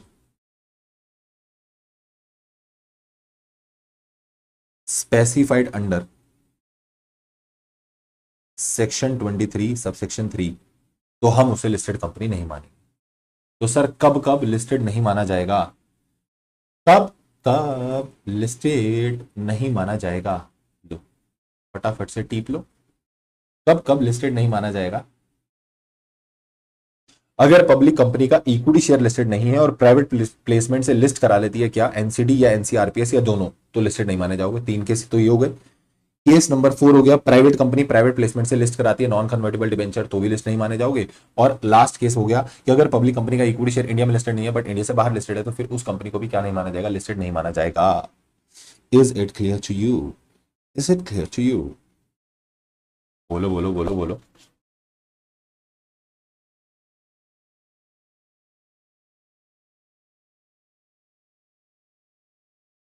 non convertible warrants नहीं होते। पहला सवाल का जवाब आपका। दूसरा कि अगर वारंट्स कन्वर्टेबल नहीं है तो उसका रीजन अलग है। ऐसा नहीं है कि नॉन कन्वर्टेबल क्या बोलते हैं, कन्वर्टेबल वो भी नहीं होने चाहिए, शेयर्स और डिवेंचर्स भी नहीं होने चाहिए। नॉन कन्वर्टेबल डेट इशू कर सकती है, लिस्ट भी करा सकती है, बट अब लिस्टेड नहीं मानेंगे उसको। पहले माना जाता था बट अब प्राइवेट कंपनी को लिस्टेड नहीं मानेंगे उस बेस पे कि उसने नॉन कन्वर्टेबल डेट को क्या करा रखा है? लिस्ट करा रखा है। एनसीआरपीएस का मतलब होता है non convertible redeemable preference share. NCRPS non convertible redeemable preference share, non convertible debt security, non convertible redeemable preference shares. ठीक है ठीक है ठीक है ठीक है। Done done done done. जी सर, जल्दी बता दो चैट पे लिख के फटाफट से। मजा आ गया ये डेफिनेशन पढ़ के? बढ़िया थी ना? पहले बताओ तुम, बढ़िया थी ना ये?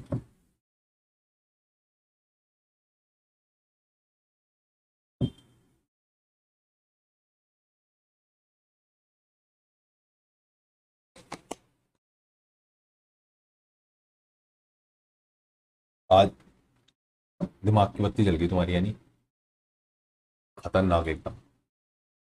और तुम सोचो, ये तो अभी लिस्टेड कंपनी की डेफिनेशन अपन डिस्कस कर रहे थे, सिक्योरिटी लॉस का क्या लेवल होता होगा। सुपर सुपर मजेदार, एकदम टेक्निकल। अगर इक्विटी शेयर लिस्टेड है प्राइवेट का, ठीक है, उसके साथ एनसीडी, और आप बोल रहे हो कि पब्लिक कंपनी का इक्विटी शेयर लिस्टेड है, प्राइवेट बोला मैं, सॉरी, उसका तो हो ही नहीं सकता ना, ट्रांसफरेबिलिटी अफेक्ट हो जाएगी। अगर पब्लिक कंपनी का इक्विटी शेयर लिस्टेड है and then you get your NCD and NCRPS listed, then you are a listed company. Equity share अगर लिस्टेड है, तो फिर आप अगर मान लो ऐसी पब्लिक कंपनी जिसका इक्विटी शेयर लिस्टेड है और साथ में वो नॉन कन्वर्टेबल डिवेंचर भी इशू करके लिस्ट करा लेती है, it is a listed company. Yes, आपको लिस्टेड तब नहीं मान रहे जब आपका इक्विटी शेयर लिस्ट ना हो। देखो ये मेन इंपॉर्टेंट है, इक्विटी शेयर लिस्ट नहीं होना चाहिए, इक्विटी शेयर लिस्ट नहीं होना चाहिए।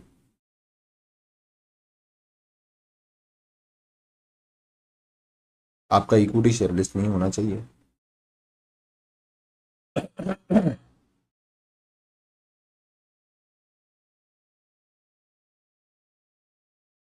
कह रहे फिर तो प्राइवेट कंपनी को जब ये भी मना ही करना था तो मना ही कर देना चाहिए। अरे तो पहले के टाइम पे ऐसा होता था, ये रूल 2 है तो 2020 में आया ना। पहले तो लोगों को ये तक नहीं पता होता था, पहले तो लोग ये बोलते थे पब्लिक कंपनी लिस्ट होती है, क्योंकि हर एनएससी खोल के देखते थे, बीएससी खोल के देखते थे, तो उस पर सारी कंपनी कौन सी नजर आती थी? Limited limited limited. तो लोगों को क्या लगता था, ओ सारी कंपनी कौन सी है? Limited, public company.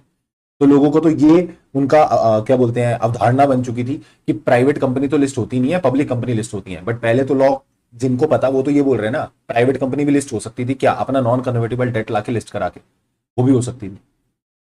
बट अभी रूल 2A में उसको डाल के एक्सक्लूड कर दिया गया। ठीक है, अभी तो मैं और गहराई में उतर नहीं रहा। स्टॉक एक्सचेंज के भी कई सारे प्लेटफॉर्म्स होते हैं, फिर उस पर भी अलग ड्रामेबाजी रहती है। ठीक है ठीक है ठीक है ठीक है सर, ओके सर। ठीक है।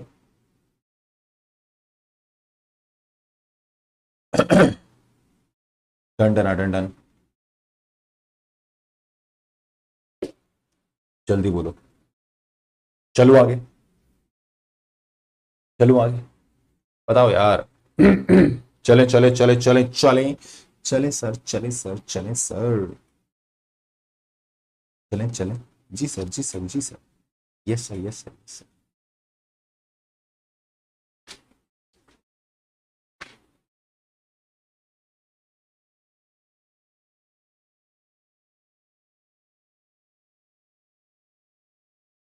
चलो लेट्स गो, आगे चलते हैं। अब मैं आपको एक ना चार्ट बनवा देता हूं। देखो, मैंने तुमको पढ़ाया types of company, types of company. तो अगर हम बात करते हैं टाइप्स ऑफ कंपनी की ऑन द बेसिस ऑफ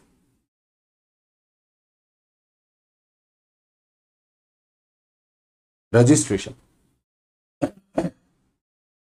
तो एक होती है प्राइवेट कंपनी, पूरा पढ़ लिया, 2 क्लॉज 68। एक होती है पब्लिक कंपनी, हाँ वो सब सारा सिक्योरिटी लॉस तो पूरा उधर 100 मार्क्स का पेपर है ना यार, CS एग्जीक्यूटिव में। अरे तुमको ऐसा मन करे ना कि सर हमको पढ़ना है, मेरे वाले यूट्यूब चैनल पे भर भर के वीडियोस पड़ी उधर रिवीजन की, पूरी सारी देख डालना, 40-50 घंटे, जिस दिन मौका लगे। बहुत अलग ही लेवल की क्लैरिटी है उसके अंदर, और सारे सिक्योरिटी लॉज भी पढ़ लेगा। Private company, public company, 2 clause 71 सब है उधर, डेरिवेटिव ये वो, स्टॉक मार्केट।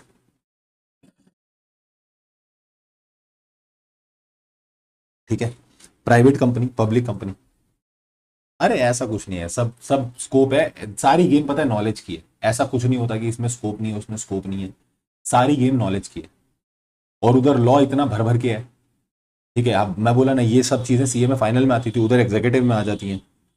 फैमा इधर पहले फाइनल में पढ़ते थे, उधर एग्जीक्यूटिव में पढ़ते हैं, और इधर इधर से बहुत ज्यादा है फैमा, क्योंकि उधर प्रोफाइल लीगल हो गया। पर सारी कहानी नॉलेज की है भाई। इफ यू हैव दिस ना, you can make your scope और क्रिएट स्कोप एनीवेयर। आप स्कोप, मैं ये नहीं बोलूंगा होता है, आप क्रिएट कर देते हो। ठीक है, ये बुद्धि होनी चाहिए। सो एक होती है प्राइवेट कंपनी, एक होती है पब्लिक कंपनी, हमने पढ़ लिया 271। एक होती है ओपीसी, ओपीसी बोले तो 1% कंपनी। इसके बारे में तुमसे ज्यादा चर्चा नहीं किया, मैं थोड़ा सा इतना बता देता हूं। 1% कंपनी का जो कॉन्सेप्ट था ना, ये कंपनीज एक्ट 2013 में इंट्रोड्यूस हुआ था, उससे पहले नहीं था। 1956 वाला जो एक्ट होता था उसमें ये 1% कंपनी का कॉन्सेप्ट नहीं था। ठीक है, उसमें ये 1% कंपनी का कॉन्सेप्ट नहीं था। ये आया था कंपनीज एक्ट 2013 से। और इसने बोला कि एक सिंगल पर्सन भी अगर चाहे तो वो कंपनी फॉर्म में बिजनेस कर सकता है और कंपनी बना सकता है, but that person should be Indian citizen. ठीक है, कुछ बातें बता देता हूं कि वो पर्सन सिंगल सोल मेंबर होता है। ठीक है, ज्यादा नहीं उतरूंगा मैं अभी इसमें, सोल मेंबर होता है, वो इंडियन सिटीजन होना चाहिए, मे और may not be resident in India, India का रेजिडेंट हो, इंडिया का रेजिडेंट ना हो चलेगा, वो अपना एक माइनर, एक अपना नॉमिनी अपॉइंट करेगा, कि अगर मान लो इसकी डेथ हो जाती है तो उसको मेंबर बना दिया जाएगा। तो बेसिकली ऐसा कॉन्सेप्ट रहता है 1% कंपनी। बट एक सबसे इंपॉर्टेंट चीज बताता हूं, ऑलवेज अ प्राइवेट कंपनी, ये पब्लिक नहीं हो सकती। ओपीसी कभी भी पब्लिक कंपनी नहीं बन सकती, मतलब OPC is always and always and always private company. OPC is always a private company, it can never be a public company. ठीक है, तो बाकी इसकी बहुत गहन चर्चा जो है वो अलग दूसरे वाले चैप्टर में, सेकंड वाले चैप्टर में, तो वहां पे पूरा रूल और पूरा सब प्रोसीजर है, तो वहां पर देखेंगे इसको। ठीक है, private company, public company, OPC, okay sir. और on the basis of liability अगर मैं बात करता हूं,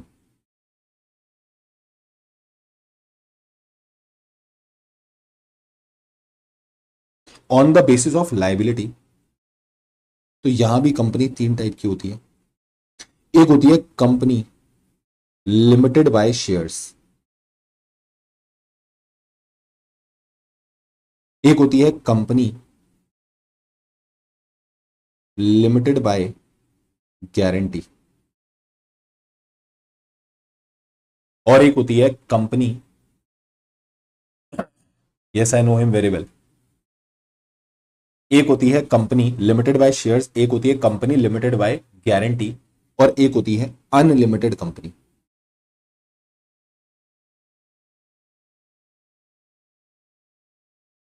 और एक क्या होती है, अनलिमिटेड कंपनी। तो sir first is company limited by shares, company limited by guarantee and unlimited company. तो ये जो कंपनी लिमिटेड बाय शेयर्स होती है, इसका मतलब क्या होता है कि सर जो मेंबर्स होंगे ना, उनकी liability will be limited to the extent of shares जो वो खरीदेंगे।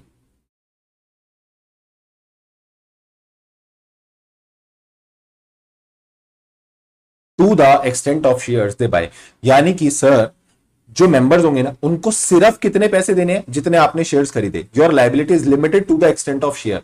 अगर मान लो मैं हूं, मैंने रिलायंस के 1 करोड़ रुपए के शेयर खरीदे, तो मेरी लाइबिलिटी रिलायंस में सिर्फ कितनी है, मेरी लाइबिलिटी रिलायंस में सिर्फ कितनी है, 1 करोड़। मुझे मैक्सिमम कितने के शेयर्स, मैक्सिमम मुझे कितने रुपए पे करने हैं, 1 CR, दैट्स इट, इससे ज्यादा नहीं। Okay sir. Company limited by guarantee क्या होता है, सर यहां पर क्या होता है ना, कि जो मेंबर्स होंगे वो गारंटी देते हैं कि at the time of winding up हम कंपनी को इतना पैसा देंगे। They guarantee to the company that we will pay you this much of amount at the time of winding up of the company. जब तक कंपनी गोइंग कंसर्न में रहेगी, मतलब जब तक कंपनी चलती रहेगी, तब तक ये गारंटेड अमाउंट नहीं मांगा जाता। ये गारंटेड अमाउंट मांगा जाता है कब, जब कंपनी किस में जाती है, winding up.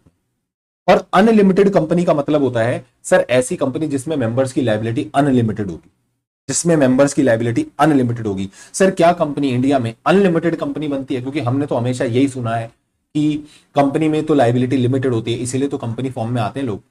Unlimited liability company भी होती है क्या सर?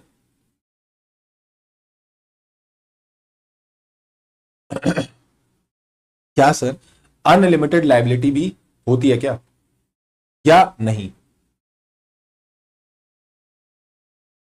नहीं नहीं, I am in Delhi, not in Mumbai. Unlimited company भी क्या सर होती है? यस, रेयर कॉन्सेप्ट है बट होती है। ठीक है। सो मैं बोला कंपनी लिमिटेड बाय गारंटी, यहां पर, यहां पर मेंबर गारंटी देते हैं, और ये गारंटी अमाउंट वो कब पे करते हैं, eight the time of winding up.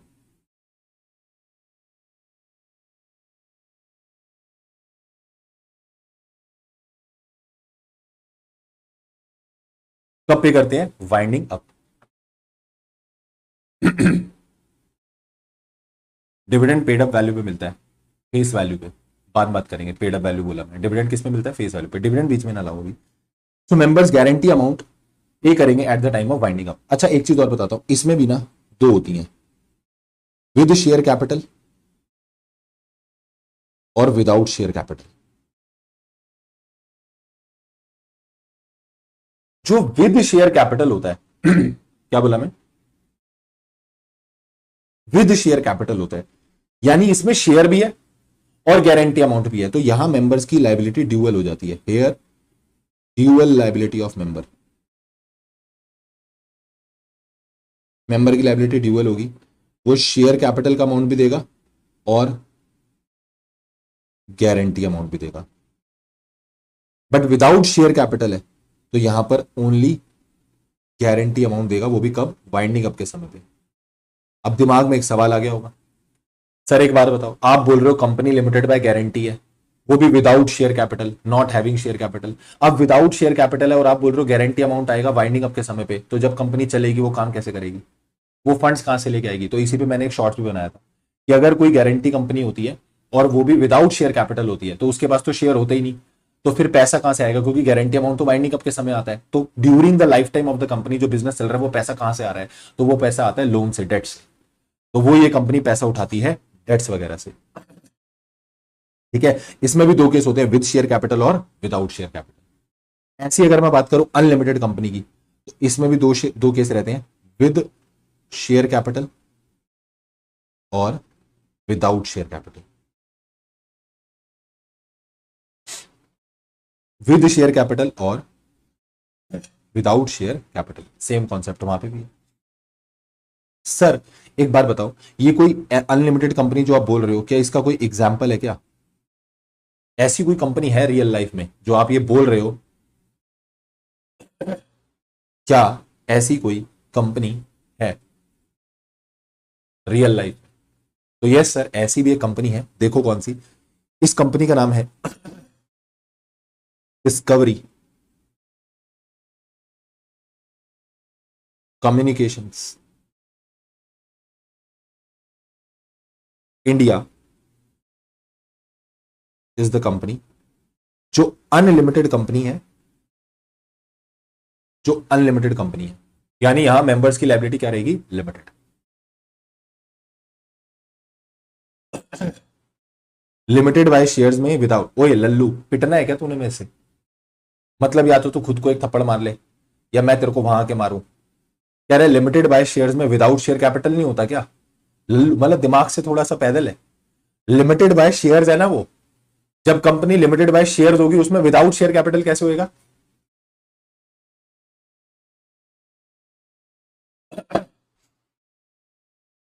Profits, profits में मिलता है रिटर्न्स।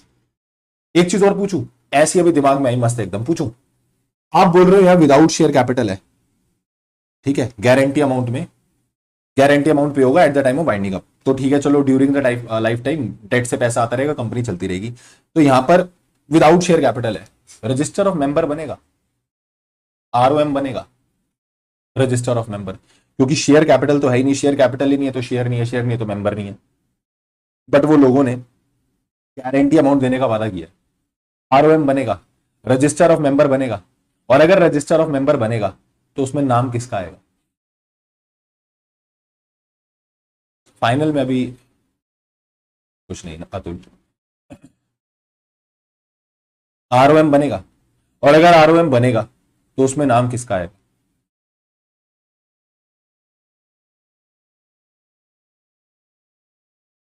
बोलो बोलो बोलो बोलो।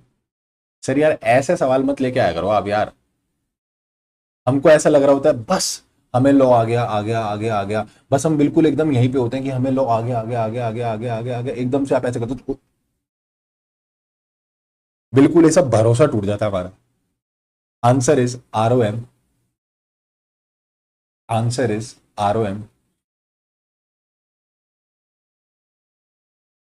आरओएम